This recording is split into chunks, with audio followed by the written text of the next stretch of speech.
ராமானுஜதயா பாத்ரம் ஞானவைராக்யபூஷணம் ஸ்ரீமத்வேங்கடநாதார்யம் வந்தே வேதாந்ததேசிகம். கலயாமி கலித்வம்சம் கவிம் லோகதிவாகரம் யஸ்ய கோபிஹி பிரகாசாபிராவித்யம் நிஹதம் தமஹா.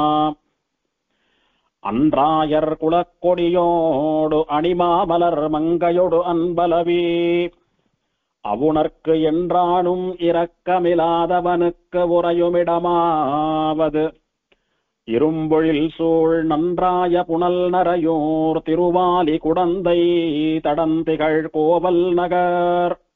நின்றான் இருந்தான் கிடந்தான் நடந்தார்க்கிடம் மாமலையாவது நீர்மலையே. 108 திவ்யதேசங்களிலே தொண்டை நாட்டு திருப்பதிகளிலே ஒன்றான திருநீர்மலை என்கிற உத்தமமான திவ்யதேசத்தினுடைய அனுபவம். அழகிய தமிழிலே ஆழ்வார் நீர்மலையே என்று ஒரு பாட்டிலும் மங்களாசாசனம் பண்ணின திவ்யதேசம் திருநீர்மலை அப்படின்னு இந்த திவ்யதேசத்தை சொல்றோம். இந்த வனத்திற்கு காண்டவ வனம் அப்படின்னு பெயர். வனம் அரண்யம் அப்படின்னு எல்லாம் சொன்னா காடுன்னு அர்த்தம். காண்டவ வனம் என்கிற காடு. அதன் நடுவிலே தோயாத்ரி அப்படின்னு சொல்லக்கூடிய மலை. தோயம் அப்படின்னா தீர்த்தம், தண்ணீர், நீர். அத்ரின்னா மலை. தோயாத்ரி அப்படின்னா நீர்மலை. பல பேர் சொல்றா, நினைச்சுக்கிறா, திருமங்கையாழ்வார் இந்த திவ்யதேசத்திற்கு பெருமாளை சேவிக்கிறதுக்காக வந்தபோது இந்த மலையை சுத்தி ஜலம் தேங்கி நின்னதுனால ஆழ்வார் இந்த மலைக்கு நீர்மலைன்னு பெயர் சூட்டினார். நீராலே சூழப்பட்ட மலை நீர்மலைன்னு ஆழ்வார் பாடினார் அப்படின்னு சொல்றா. அதுல ஒரு விஷயம் என்னன்னா, ஆழ்வார் இந்த திவ்யதேசத்திற்கு வந்தபோது மலைய நீர் சூழ்ந்து இருந்தது வாஸ்தவம். ஆழ்வார் தான் இந்த மலைக்கு நீர்மலை அப்படின்னு பெயர் சூட்டினார் என்பது கிடையாது. ஆழ்வாருக்கு முன்னாலேயே ஸ்தலபுராணம் எல்லாம் சம்ஸ்கிருதத்துல இருக்கிறபடினால இதே நீர்மலை என்கிற பெயரை தோயாத்ரி அப்படின்னுட்டு சம்ஸ்கிருதத்திலே நீர்மலைன்னு ஸ்தலபுராணம் சொல்றது. ஆழ்வாரும் அதைத்தான் இங்க காட்டி கொடுக்கிறார். சொல்ல போனா இந்த காண்டவ வனம் என்கிற பெயரை கூட ஆழ்வார் தன்னுடைய பாசுரத்திலே கையாண்டிருக்கிறார். ஆழ்வார்கள் பல திவ்யதேசங்களிலே ஸ்தல புராணத்திலே சொல்லப்பட்ட விஷயங்களை எல்லாம் அப்படியே தமிழ்படுத்தி சொல்றதுன்றது வழக்கம். க்ஷேத்திரத்தினுடைய பெயரையோ இல்லைன்னா தீர்த்தத்தினுடைய பெயரையோ எல்லாம் சொல்லுவா. அந்த மாதிரி ஏற்கனவே ஸ்தல புராணத்திலே சொல்லப்பட்டது பெயருக்கு தகுந்தது போல சுத்தி ஜலத்தாலே சூழப்பட்ட மலையாக ஆழ்வாருக்கு சேவை சாதித்த திவ்யதேசம். அதனாலே ஆழ்வார் காலத்துக்கு முன்னமேயே திருநீர்மலை என்கிற பெயர் உண்டு. விசேஷமா இந்த ஊர் பெயரும் அதுதான். எழுதுறது சொல்றது எல்லாமே திருநீர்மலைன்னு தான் சொல்றோம். சம்பிரதாயத்துல ஒரு பெயர், வெளியில ஒரு பெயர் அப்படின்னு ஒண்ணு இல்லாத திவ்யதேசம் இது. பார்க்கறதுக்கு எப்படி இருக்குமா, அந்த காலத்துல இந்த மலையை சுத்தி ஜலமானது அப்படியே ஒரு அரண் போல சூழ்ந்திருக்கும். அரண் அப்படின்னா பாதுகாப்புன்னு அர்த்தம். ராஜாவினுடைய அரண்மனை, அந்தப்புறம் இங்கெல்லாம் பாதுகாப்புக்காக என்ன பண்ணுவாளாம், அந்த அரண்மனையை சுத்தி மதில் சுவரெல்லாம் கட்டி வைக்கிறது போல ஒரு அகழி, அதாவது தரையில ஒரு பெரிய பள்ளத்தை தோண்டி அது நிறைய தீர்த்தத்தை ஜலத்தை ரொப்பி அந்த ஜலத்துல கொடிய முதலைகளை எல்லாம் வச்சு வளர்ப்பாளாம். யாரானும் திருடா அப்படி ஏதானும் ஆக்கிரமிச்சு வரபோது இடறி தடுமாறி அதுல ஊழ்ந்துட்டா கூட முதல்ல சாட்டுடும் அப்படின்னுட்டு ஒரு பாதுகாப்புக்காக அரணுக்காக செய்யப்படக்கூடியதான ஒரு ஏற்பாடு. அதுபோல இந்த மலையை சுத்தி தீர்த்தமானது ஒரு அரண் போல, ஒரு வேலி போல பாதுகாப்பா இருந்தது ஆழ்வார் வந்த போது. அப்படி நீரானது அரண் போல சூழப்பெற்ற மலை, அதனாலே நீர்மலை, திரு நீர்மலை. இங்கே 2 கோவில். மலைக்கு கீழே மலை அடிவாரத்தில் இருக்கக்கூடிய கோவில் ஒண்ணு, மலைக்கு மேல இருக்கக்கூடிய மலை கோவில் 2. பெருமாள் கீழே நின்ற திருக்கோலத்திலே நின்றான் என்கிற பெயரிலே நீர்வண்ணனாக சேவை சாதிக்கிறான். மலைக்கு மேலே இருந்தான் கிடந்தான் நடந்தான் என்று 3 திருக்கோலங்களிலே 3 பெருமாள் சேவை சாதிக்கிறார். கீழே நீர்வண்ண பெருமாளை தவிர சக்கரவர்த்தி திருமகன் ஸ்ரீராமனுக்கும் சன்னதி உண்டு. இப்படி மலை அடிவார கோயில், மலை கோவில்னு 2 கோயில் இருக்கக்கூடிய அற்புதமான திவ்யதேசம். சென்னை பட்டணத்திலே நமக்கு ஆச்சரியமா ரொம்ப தூரத்தில இருந்தே கண்ணுக்கு சேவையாகக்கூடிய மலை ஒரு திருவேங்கட மலை. எப்படி நமக்கு திருமலையிலிருந்து திருப்பதியிலிருந்து பல கிலோமீட்டருக்கு அந்த பக்கமும் கூட அப்படியே வண்டியில பிரயாணம் பண்ணிட்டு வரச்சியே சேவையாருதோ, ஒரு சோழசிம்மபுரம் திருக்கடிகை மலை கடிகாச்சலம் எப்படி தூரத்திலேருந்து வரச்சியே நமக்கு சேவையாருதோ, அது போல ஆச்சரியமாக சென்னப்பட்டினத்திலே நீண்ட தூரத்திலே இருந்து கண்ணுக்கு அற்புதமா சேவையாக கூடியதான திருநீர்மலை மலை கோயில். இந்த மலையை சேவித்தாலே நம்மளுடைய பாவம் போறதுன்னு ஸ்தல புராணம் சொல்ல போறது. அப்படி உத்தமமான மலை கோவில் இருக்கக்கூடிய திவ்யதேசம் சென்னை பட்டணத்திலே இருந்தாலும் கூட இன்றைக்கும் கூட ஒரு கிராமிய சூழலிலே அழகா ரம்யமா மனதுக்கு ஒரு இதம் தரக்கூடியபடி நல்ல செடி கொடிகள்லாம் படர்ந்து அழகான நிழலோடு கூட நல்ல இதமான காற்றோடு கூட அப்படியே எம்பெருமானுக்கு தாலாட்டு பாடுவது போல எழுந்தருளி இருக்கக்கூடியதான திவ்யதேசம். முதல்ல மலை அடிவார கோவிலை பார்த்துடலாம். மலை அடிவாரத்தில் இருக்கக்கூடிய கோவிலுக்கும் போறதுக்கு முன்னாலே இந்த மலையை சுத்தி எந்த டைரக்ஷன்ல இருந்து திருநீர்மலை திவ்யதேசத்துக்கு வந்தாலும் தூரக்க நாம வரச்சையே கண்ணுக்கு மலை சேவையாருது. மலைக்கு மேல இருக்கக்கூடிய பெருமாளுடைய ராஜகோபுரம் சேவையாருது. திருவேங்கட மலையை போல திருக்கடிக மலையை போல மலையை சேவிச்சுண்டு பெருமாள் சன்னதியை சேவிச்சுண்டு அந்த பரவசத்தோடைய தான் சன்னதிக்குள்ள வரும், ஊருக்குள்ள வரும். ஊருக்குள்ள வந்தா விட்டு கோவிலுக்கு முன்னால வந்துட்டோமானா நமக்கு இடது பக்கத்திலே புஷ்கரணி, பெரிய புஷ்கரணி, ரொம்ப பெரிய புஷ்கரணி. வலது புறத்திலே பெருமாள் சந்நிதி. பெருமாள் சன்னதிக்கு நேரெதிர மலையேறக்கூடிய படிக்கட்டு. மலையேறி போனானா மலை மேல கோவில். இதுதான் அந்த ஊரினுடைய அமைப்பு. ஆச்சரியமா பெரிய புஷ்கரணி, சுத்தி நிறைய படிகள் எல்லாம் இருக்கக்கூடிய பிரசித்தமான புஷ்கரணி. நிறைய படத்துல கூட ஷூட்டிங்ல எல்லாம் எடுத்திருக்காங்க. அந்த மாதிரி ஆச்சரியமான புஷ்கரணி, ரம்யமான இடம். பெருமாள் வருஷத்துக்கு நிறைய முறை இங்கே தீர்த்தவாரி கண்டுள்ளக்கூடிய உத்தமமான பவித்திரமான தீர்த்தம். அந்த புஷ்கரணியினுடைய கரையிலே திருநீர்மலை, நீர்மலையினுடைய அடிவாரத்திலே நீர்வண்ண பெருமாளுடைய கோயில். அந்த நீர்வண்ண பெருமாள் தான் க்ஷேத்ராதீசன், ஸ்தல புருஷன். அந்த க்ஷேத்திரத்துக்கு அதிபதி யாருன்னா திருவேங்கடமலைக்கு திருவேங்கடமுடையானை போலே திருநீர்மலைக்கு அதிபதி நீர்வண்ணன் என்று சொல்லக்கூடிய இந்த பெருமாள் தான். அவனுக்கு நீர்வண்ணன், நீலமுகில்வண்ணன் அப்படின்னு எல்லாம் திருநாமம். நீல மேகத்தை போன்ற நிறத்திலே இருப்பவன், அதனாலே நீலமுகில்வண்ணன். நீர் போன்ற நிறத்திலே இருப்பவன், அதனால நீர்வண்ணன். சுவாமி நீர்னா தீர்த்தம், வாட்டர் இஸ் கலர்லெஸ் சொல்றமே, தீர்த்தத்துக்கு தான் நிறமே கிடையாது அப்படின்னா, சமுத்திர ஜலமானது எப்படி அழகா அப்படியே ராமர் கலர்ல இருக்கிறதோ அந்த மாதிரி திருமேனி நிறத்தை உடைய எம்பெருமான் அப்படின்றதுக்காக நீர்வண்ணன் பெருமாளுக்கு. அது வண்ணம், பெருமாளுடைய நிறம், கலர். அது இல்லாம நீர்மை அப்படின்னா சௌலபியம், சுலபமா இருக்கிறது, எளிமையா இருக்கிறது.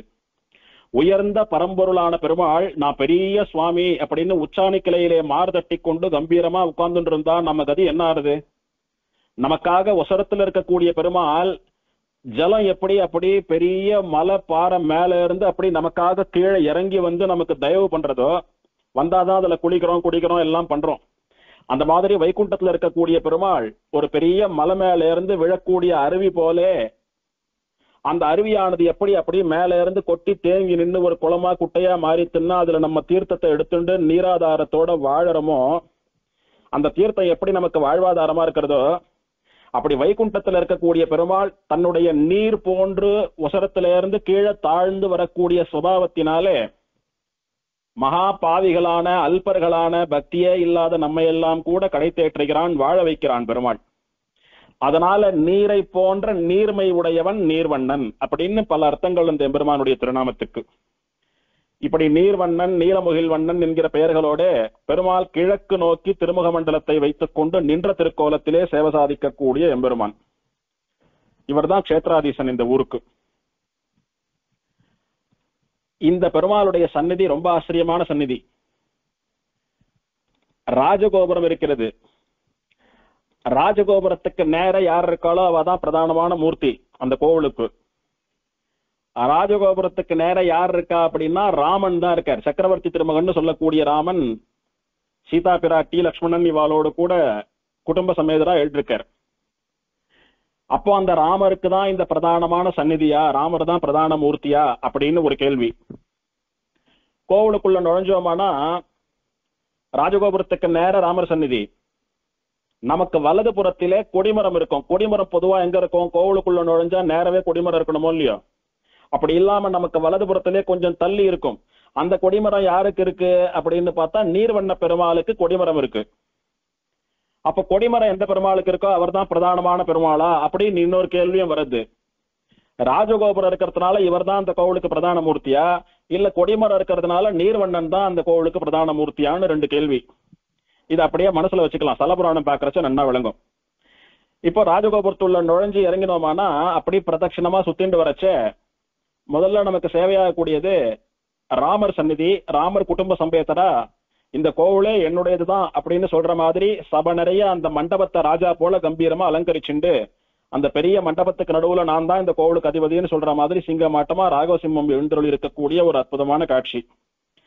அவரை சேவிச்சுட்டு பக்கத்திலே ஆழ்வாராலே மங்களாசாசனம் பண்ண பெற்ற தாயார் அணிமாமலர் மங்கை நாச்சியார்னு திருநாமம்.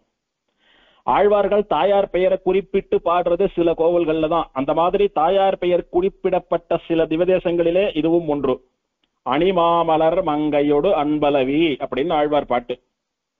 ஆச்சரியமான பேரழகியான, ரொம்ப ஒசரம், ரொம்ப குண்டு, ரொம்ப ஒல்லி, ரொம்ப குள்ளம் அப்படிலாம் இல்லாம திட்டமான அழகோட இருக்கக்கூடிய புதுமண பெண்ணை போல காட்சி தரக்கூடிய ஆச்சரியமான தாயார். அந்த தாயாரை சேவிச்சுண்டு தாயார் தனிக்கோயில் நாச்சியார். பெருமாளோட சேர்ந்து இல்லாமல் தானும் ஈஸ்வரி என்று காட்டுவது போல தனி கோயில் நாச்சியாரா தனி ஆட்சி பண்ணக்கூடிய மூலவரும் உற்சவரும் சேர்ந்து இருக்கக்கூடியதான தனி சந்நிதி விமானம் எல்லாம் உண்டு. தாயாரை சேவிச்சுட்டோ தாயார் விமானத்தை சேவிச்சுண்டு பிரதட்சிணமா வரும். வந்தோமானா ஆண்டாள் சந்நிதி, பரமபதநாதன் எழுந்தருள் இருக்கக்கூடியதான பரமபத வாசல், இதையெல்லாம் அப்படி சேவிச்சுண்டே வந்தோமானா நீர்வண்ண பெருமாள் சன்னதியும் பிரதட்சிணமா வந்து நீர்வண்ண பெருமாளுக்கு முன்னால் இருக்கக்கூடிய கொடிமரத்தை வந்து சேவிக்கிறோம். சேவிச்சுட்டும் நீர்வண்ண பெருமாள் சன்னதிக்கு போறதுக்கு ஒரு 5-6 படி இருக்கு. அந்த படி ஏறி போனோமானா ஒரு மேடு போல இருக்கக்கூடிய இடத்திலே நீர்வண்ண பெருமாளுடைய சந்நிதி. அந்த படியை ஏறி நுழைஞ்சோமானா நமக்கு வலதுபுறத்திலே கருடன், இடதுபுறத்திலே கர்ப்பகிரகம், கர்ப்பகிரகத்துக்குள்ள நீர்வண்ண பெருமாள் நின்ற திருக்கோலத்திலே சேவை சாதிக்கிறார். படத்தை பார்த்துக்கோங்க. பெருமாள் மேலிரண்டு திருக்கரங்களாலே சங்க சக்கரங்களை ஏந்தி கொண்டு வலது திருக்கரத்தை அபயம் தருவது போல அபயஹஸ்தமாக வைத்துக் கொண்டு நான் இருக்கிறேன் கவலைப்படாதீர்கள் அப்படின்னு பெருமாள் நமக்கு தைரியம் கொடுக்கிறான், அபயம் கொடுக்கிறான். நான் அபயம் கொடுக்கறதுனால உங்களுக்கு என்ன லாபம் அப்படின்னா இந்த சம்சாரம் உங்களுக்கு இடுப்பளவுதான் என்று திருவேங்கடமுடையான் போல சொல்வதாக இடது திருக்கரத்தை கட்டிஹஸ்தமாக தன்னுடைய இடுப்பிலே வைத்துக் கொண்டு சேவை சாதிக்கக்கூடிய பெருமாள். நான் அபயம் தருகிறேன், பயப்படாதே, நான் கொடுக்கக்கூடிய தைரியத்திலே நீ சம்சாரத்தை இடுப்பளவு ஜலமாக கடந்து விடலாம் அப்படின்னு சொல்லக்கூடிய அந்த எளிமை, அந்த நீர்மை, அதோடு கூட சேவை சாதிக்கக்கூடிய நீர்வண்ணன். உற்சவருக்கும் நீர்வண்ணன் தான் திருநாமம். ஸ்ரீதேவி பூமிதேவி சமேத நீர்வண்ண பெருமாளா உற்சவரும் சேவை சாதிக்கிறார். மூலவருக்கும் உற்சவருக்கும் திருமேனி அமைப்பிலே ஒரு வித்தியாசமும் கிடையாது. மூலவரை போலவே மேல் 2 திருக்கரங்கள் சங்க சக்கரங்களை ஏந்தி கொண்டு கீழ் 2 திருக்கரங்கள் அபயஹஸ்தமும் கட்டிஹஸ்தமும் வைத்துக் கொண்டு சேவை சாதிக்கக்கூடிய எம்பெருமான். 2 பக்கமும் ரிஷிகள் பெருமாளை சேவிச்சுட்டு இருக்கா. அவ எந்த ரிஷிகள் அப்படின்றதெல்லாம் சலபுராணத்துல பார்க்க போறோம். அது போக இந்த பெருமாளுடைய சந்நிதி ஏறுறதுக்காக ஒரு 5-6 படி ஏறினோமே, அது ஏறினா வலது பக்கத்திலே கருடன் சன்னதி, இடது பக்கத்திலே நீர்வண்ண பெருமாள் கர்ப்பகிரகம். நமக்கு நேரே ஒரு கண்ணாடி அறை இருக்கும். வழக்கமா கண்ணாடி அறைன்னு சொன்னா உற்சவ காலங்கள்ல பெருமாள் உற்சவர்லாம் எழுந்தருளி இருக்கக்கூடியதான ஒரு இடம். ஆனா இந்த க்ஷேத்திரத்துக்கு ஒரு விசேஷம் என்னன்னா, பொதுவா எல்லா திவ்யதேசங்களையும் கண்ணாடி அறையில பெருமாள் விசேஷ நாள்கள்ல தான் எழுந்தருள்வார். எல்லா நாளும் கண்ணாடி அறையில பெருமாள் இருந்துட்டே இருக்க மாட்டா. அதற்கு ரொம்ப குறைவான சில திவ்யதேசங்கள் விதிவிலக்கு. அதிலே திருநீர்மலை ஒண்ணு. ஏன்னா இந்த கண்ணாடி அறையிலே எப்போதும் மலை மேல இருக்கக்கூடிய பெருமாள் ரங்கநாதன் பெரிய பெருமாளுடைய உற்சவர் எழுந்தருளி இருப்பார், பர்மனண்டா எழுந்தருளி இருப்பார். ரங்கநாதன் சொல்லக்கூடிய பெரிய பெருமாள் உற்சவர் உபயநாச்சிமாரோடு எழுந்தருளி இருப்பார். ஆகையினாலே நாம படி ஏறி போறச்சே முதல்ல அவர் தான் சேவிக்கிறோம். வலது பக்கத்துல கருடனை சேவிச்சுண்டு நமக்கு நேரம் இருக்கக்கூடிய ரங்கநாதன் உற்சவர் அவரோட இருக்கிற வாழையெல்லாம் சேவிச்சுண்டு இடது பக்கத்துல கர்ப்ப கிரகத்துக்குள்ள போனோமானா சேக்ராதீசனான நீர்வண்ண பெருமாள் மூலவர் உற்சவரை எல்லாம் சேவிச்சுண்டு வெளியில வரும். இதோட இந்த கோவிலானது பூர்த்தி அடைகிறது. இப்போ இந்த பெருமாளுடைய திருமேனி அமைப்பு எப்படி இருக்குன்னு பார்க்கலாம். பத்ம பீட்டத்திலே தன்னுடைய 2 திருவடிகளையும் அழகாக பொருத்தி கொண்டு கழுத்திலே சாலக்கிராம மாலையை தரித்துக் கொண்டு அபயஹஸ்தத்தோடும் வைகுண்டஹஸ்தம்னு சொல்லக்கூடிய கட்டிஹஸ்தத்தோடும் பெருமாள் நீர்வண்ணனாக நீரை போலே உருகுபவனாக இரக்கம் கொண்டவனாக நமக்கெல்லாம் சேவை சாதிக்கக்கூடிய, சேவித்தாலே நம் மனசை எல்லாம் அப்படி ஐஸ் கட்டி போல நீர்பண்டம் போல உருக பண்ணக்கூடிய அழகு பெருமாளுடையது. தாயார் அணி மா மலர் மங்கை. அணி அப்படின்னா அழகு, மலர் அப்படின்னா புஷ்பம், தாயார் அவதரித்த தாமரை. மா மலர் அப்படின்னா பெரிய புஷ்பம். பெரிய புஷ்பம் அப்படின்னா சைஸ்ல பெருசா அப்படின்னா அப்படி இல்ல, பெருமையிலே அருமையிலே சிறப்புகளிலே பெரிது. தாயாரையே பெற்றெடுத்த புஷ்பம் அப்படின்னா அதனுடைய பெருமைகளை சொல்லி மாளுமோ? அப்படி அழகான எக்கச்சக்கமான பெருமைகளை உடைய ஏற்றங்களை உடைய மலரிலே தோன்றிய மங்கை பெரிய பிராட்டியார். அவளுக்கு அணிமாமலர் மங்கைன்னு திருநாமம். விமானம் நீராத்ரி விமானம்னு பெயர். நீராத்ரி அப்படின்னா நீர்மலைன்னு அர்த்தம். அந்த நீர்மலையே இங்க நீராத்ரி விமானமாக இருக்கிறது அப்படின்ற தாத்பரியத்திலே நீராத்ரி விமானம் அப்படின்னு பெயர். சக்கரவர்த்தி திருமகன் சொல்லக்கூடிய ராமனுக்கு தனி சந்நிதி. அந்த ராமனும் கூட கிழக்கு பார்த்த திருமுக மண்டலத்தோட நின்ற திருக்கோலத்திலே சேவை சாதிக்கிறார். ராமனுடைய திருவடிகளுக்கு அருகே வால்மீகி மகரிஷி ராமனையும் சீதையையும் சேவித்துக் கொண்டிருக்கிறார். அது ஒரு அற்புதமான காட்சி. பொதுவா ராமர் லட்சுமணர் சீதை இவெல்லாம் இருந்தா ஆஞ்சநேயர் தான் சேவிச்சுட்டு இருப்பார். இந்த மாதிரி விசேஷமா வால்மீகி சேவிக்கிறதெல்லாம் ரொம்ப ஸ்வல்பமான இடங்கள்ல தான். இங்க அது ஒரு ஆச்சரியமான சன்னிவேசம். நாம கோவிலுக்குள்ள நுழையறதுக்கு முன்னால சேவிச்ச பெரிய தீர்த்தம் இருக்கிறது பாருங்க, புஷ்கரிணி. அதற்கு மணிகர்ணிகா தீர்த்தம், மணிகர்ணிகா சரஸ் அப்படின்னு எல்லாம் பெயர். இது ஒரு பெயராலே சொல்லப்படுகிற ஒரு தீர்த்தம். பார்க்கறதுக்கு ஒரு புஷ்கரணியா இருந்தாலும் கூட திருவேங்கடமலையிலே சுவாமி புஷ்கரணியிலே பல தீர்த்தங்கள் சேர்ந்திருப்பது போல இந்த மணிகர்ணிகா தீர்த்தம்னு சொல்லக்கூடிய தடாகத்திலே 4 தீர்த்தங்கள் சேர்ந்திருக்கின்றன.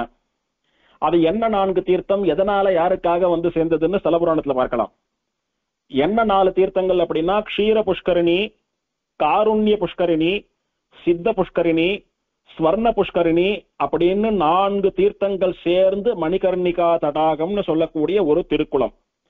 அப்போ அதுல தீர்த்தமாடினா 4 தீர்த்தங்கள்ல தீர்த்தமாடின பலன் கிடைக்கிறது. பெருமாள் யாருக்கெல்லாம் பிரத்யட்சமா சேவை சாதித்தான் அப்படின்னா, தொண்டமான் சக்கரவர்த்தின்னு இந்த தொண்ட நாட்ட ஆண்ட ராஜாவுக்கு பெருமாள் பிரத்யக்ஷம், புருகு மகரிஷிக்கு பிரத்யக்ஷம், மார்க்கண்டேய மகரிஷிக்கு பிரத்யக்ஷம், ஸ்ரீமத் ராமாயணத்தை இயற்றிய வால்மீகி மகரிஷிக்கு பிரத்யக்ஷம். பெருமாள் திருவாராதனம் வைகானச ஆகம முறைப்படி நடக்கக்கூடிய திவதேசம்.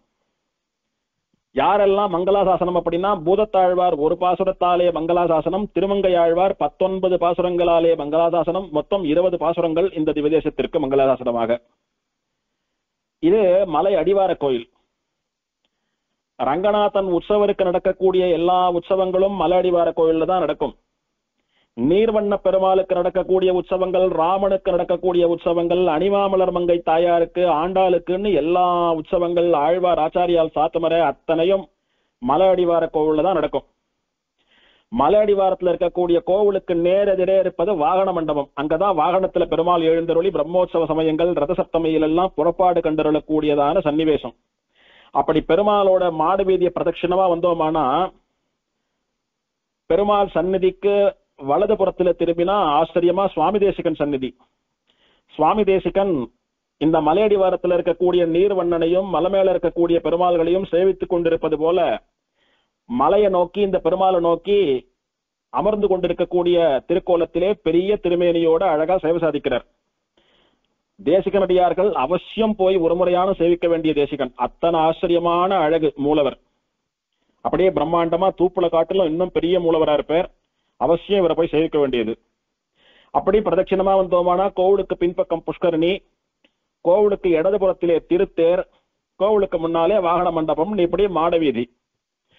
இப்போ கோவிலுக்கு எதிர இருக்கக்கூடிய வாகன மண்டபத்துக்கு பக்கத்துல மலை ஏறி போகக்கூடிய படி. அந்த படியினுடைய அடிவாரத்தில இருந்து அப்படியே மேல் நோக்கி சேவித்தோமானா மலை ஆச்சரியமா சேவையாருது. மலையை பார்த்து கையை கூப்பிக்கிறோம். விசேஷம் என்னன்னா இந்த கஷேத்திரத்துல மலை ஏறத்துக்கான படி தொடங்குறது பாருங்க. அந்த இடத்துல ஒரு ஆர்ச்சி வச்சிருக்கா அழகா. அதுல என்ன எழுதியிருப்பான்னா, காண்டவ வனத்தில் தோயாத்ரி மலை வாசல் எழுதியிருப்பா. எல்லா ஊருக்கும் ஸ்தல புராணத்திலே ஒரு வனம், ஒரு அரண்யம்னு ஒரு பெயர் இருக்கும். மலை இருந்தா மலைக்குன்னு ஒரு பெயர் இருக்கும், கஷேத்திரம் இருந்தா கஷேத்திரத்துக்குன்னு ஒரு பெயர் இருக்கும். ஆனா இதெல்லாம் யாருக்கு சுவாமி தெரியறது? சொன்னாதானே தெரியும் அப்படின்றவாளுக்கு இந்த மாதிரி ஒரு பலகையாவோ இல்ல ஆர்ச்சாவோ எங்கேயானும் எழுதி கண்ணில் படுறாப்புல வச்சா என்னமோ எழுதியிருக்காளே என்னன்னு பார்க்கலாம் அப்படின்னு பார்த்து ஒரு ஆசை வரும். என்னமோ பேர் இருக்கே அப்படின்னா என்னன்னு தெரிஞ்சுக்கலாம் அப்படின்னு. அப்பதான் கொஞ்சம் கொஞ்சமா ஸ்தல புராணம் தெரிஞ்சுக்கணும், முழுசா அனுபவிக்கணும்னு ஒரு ஆசை வரும். அந்த மாதிரி மனசை தொட்டு ஏதோ நம்ம அதை பக்கம் ஈர்க்கக்கூடியதா ஆச்சரியமா அந்த ஆர்ச்சில காண்டவ வனத்தில் தோயாத்ரி மலை வாசல் அப்படின்னு போட்டிருக்கோம். அதுக்குள்ள நுழைஞ்சு போறச்சியே நமக்கு என்னமோ அப்படியே வைகுண்டத்துக்குள்ள போற மாதிரியான ஒரு பூரிப்பு ஏற்படும் சின்ன வயசுல. அப்புறம் பெரியவாளை கேட்டு நச்சரிச்சு சுவாமி அப்படின்னா என்ன இப்படின்னா என்னன்னு தெரிஞ்சுட்டு மேல நிறைய அனுபவிக்கிற போது இதே போல நிறைய க்ஷேத்திரங்கள்ல நாம நிறைய கத்துக்கணும் அப்படின்ற ஒரு உந்துதல் ஏற்படும். அந்த மாதிரி எந்த புண்ணியவான் பண்ணினானோ அந்த சுவாமியை கை கூப்பிக்கணும். ஆச்சரியமா எழுதியிருக்கா. அப்படி காண்டவ வனத்துக்குள்ளே படியேறி நுழையிறோம். மலை நீர்மலை தோயாத்ரின்னு சொல்லக்கூடிய மலை. அந்த மலை மேல ஆச்சரியமா செடி கொடிகள் எல்லாம் நன்னா பூத்து குலுங்கக்கூடிய ஒரு அழகான பச்சை பசேல்னு காட்சி. ஏற ஏற சுத்தி அப்படியே டவுன் நன்னா சுத்தி இருக்கிற சிட்டி எல்லாம் தெரியறது. அது ஒரு அழகு. ரொம்ப குறைந்த படிகளே ஏறி மேல போனோமானா 3 பெருமாள்கள் எழுந்தருளி இருக்கக்கூடிய சந்நிதி. முதல்ல மலை ஏறி போனோமானா மேல இருக்கக்கூடிய சன்னதியை மட்டும் சுத்தி வராப்புல ஒரு பிராகாரம். அந்த பிராகாரத்தை ஒரு பிரதட்சணம் பண்ணிட்டு வந்தோமானா மேல இருக்கிற பெருமாளுடைய விமானம் சேவையாருது. கையை கூப்பிட்டு உள்ள நுழைஞ்சோமானா திரும்ப அங்க ஒரு 4-5 படி ஏறி போனா மேடு போல இருக்கிறது. நமக்கு நேரே ரங்கநாத பெருமாள், நமக்கு இடது பக்கத்திலே ஸ்ரீரங்கநாச்சியார், பிரதட்சிணமா வரைச்ச உலகளந்த பெருமாள் நிருசிம்மன். இவ்வளவுதான் மேல போகும். அதுல ஒருத்தரையும் அனுபவிக்கலாம். ஆழ்வார் நின்றான் இருந்தான் கிடந்தான் நடந்தார்க்கு இடம் மாமலை ஆவது நீர்மலையேன்னு சொன்னார். அப்போ இங்கே நின்ற பெருமாள், இருந்த பெருமாள், கிடந்த பெருமாள், நடந்த பெருமாள், 4 பெருமாள் இருக்கா இந்த பெரிய மகிமை பொருந்திய பவித்திரமான திருநீர்மலைன்னு சொல்லக்கூடிய மலையில. கீழே நின்றான்னுட்டு நின்று கொண்டிருக்கக்கூடிய நீர்வண்ணனை சேவிச்சுட்டோம். இப்போ மேல இருந்தான் அப்படின்னா வீற்றிருந்தவன், அமர்ந்த திருக்கோலத்திலே சேவை சாதிப்பவன் யாரு அப்படின்னா உட்கார்ந்து கொண்டு சேவை சாதிக்கக்கூடிய சாந்த நரசிம்மன். உக்ரஸ்வரூபியா உக்ர நரசிம்மனா இல்லாம சாந்தமான முகத்தோட குழந்தையை போல சாந்த நரசிம்மனா பால நரசிம்மனா எம்பெருமான் சேவை சாதிக்கக்கூடிய ஆச்சரியமான காட்சி. இந்த எம்பெருமானையும் கூட நாம படத்துல சேவிக்கலாம்.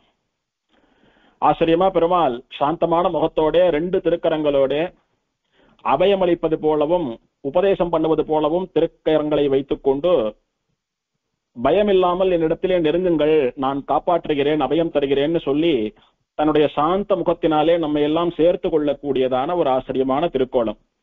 உற்சவர் ஆச்சரியமா உபயநாச்சிமாரோடு கூட எழுந்தருளி இருக்கிறார். இவர் சாந்த நரசிம்மர். இவர் தான் இருந்தான் அமர்ந்த திருக்கோலத்தில் இருக்கிற பெருமாள். இவர் கிழக்க நோக்கி பார்த்த மாதிரி உட்கார்ந்து இருக்கார். கிடந்தான் அப்படின்றவர் ரங்கநாதன் சொல்லக்கூடிய பெரிய பெருமாள். திருவரங்கத்தை போலே ஸ்ரீரங்கம் திவதேசத்தை போலே சயனித்துக் கொண்டிருக்கக்கூடிய அழகான பெருமாள். அவர் தெற்கு நோக்கி திருமுக மண்டலத்தை வைத்துக் கொண்டு கிடந்த நிலையிலே படுத்துக் கொண்டிருக்கிற பெருமாள்.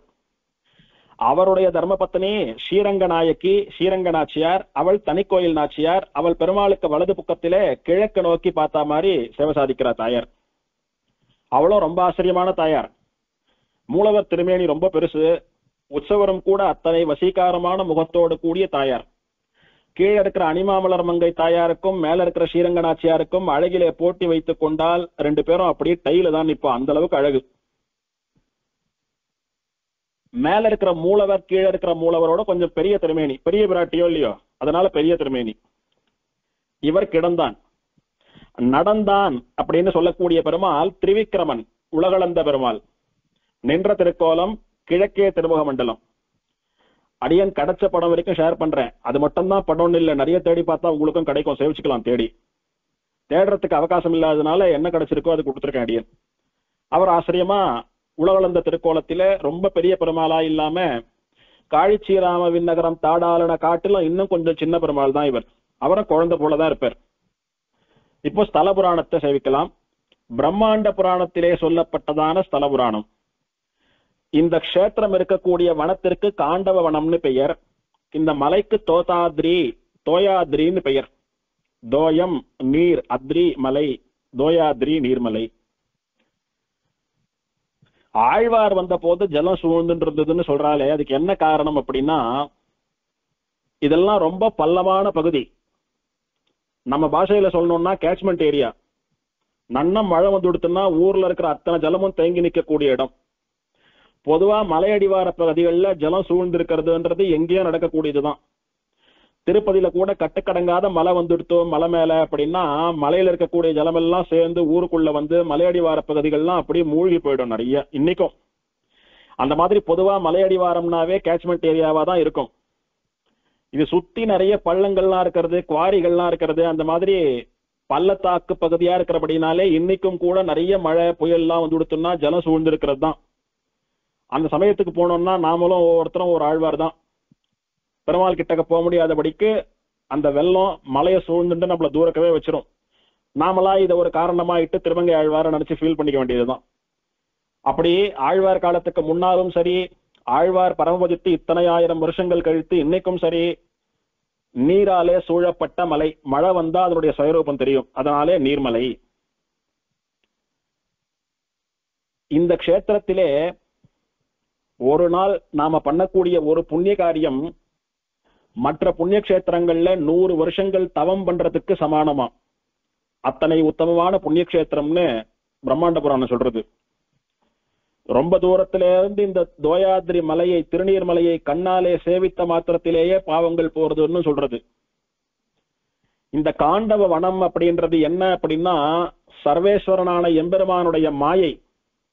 பெருமாள் தன்னுடைய மாயைன்னு சொல்லக்கூடிய விசேஷமான சக்தியினாலே நிறைய லீலைகள் பண்றான்னு திருவேங்கடமுடியான அஷ்டோத்திரத்துல அனுபவித்தோமோ இல்லையோ, அந்த மாயைன்னு சொல்லக்கூடிய அற்புதமான சக்தியே இங்க காண்டவ வனமா மாறி நிக்கிறது.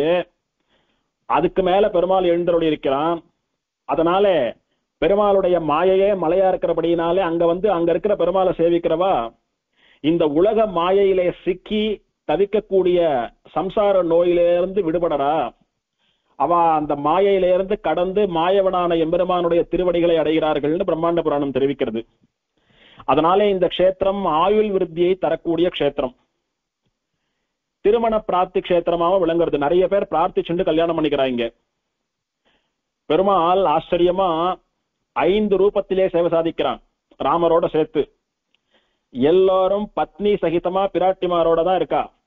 இப்படி எல்லாரும் அவாவா குடும்பத்தோட ஆச்சரியமா எழுதிருக்கிறபடினால ஆச்சரியமா இங்க நடக்கக்கூடிய கல்யாணங்களும் நல்லா வெற்றிகரமா நடக்கிறபடினாலே எல்லோரும் பிரார்த்தித்து கொண்டு நிறைய பிரார்த்தனை திருமணங்கள் நடக்கக்கூடிய இடமா இருக்கிறது இது.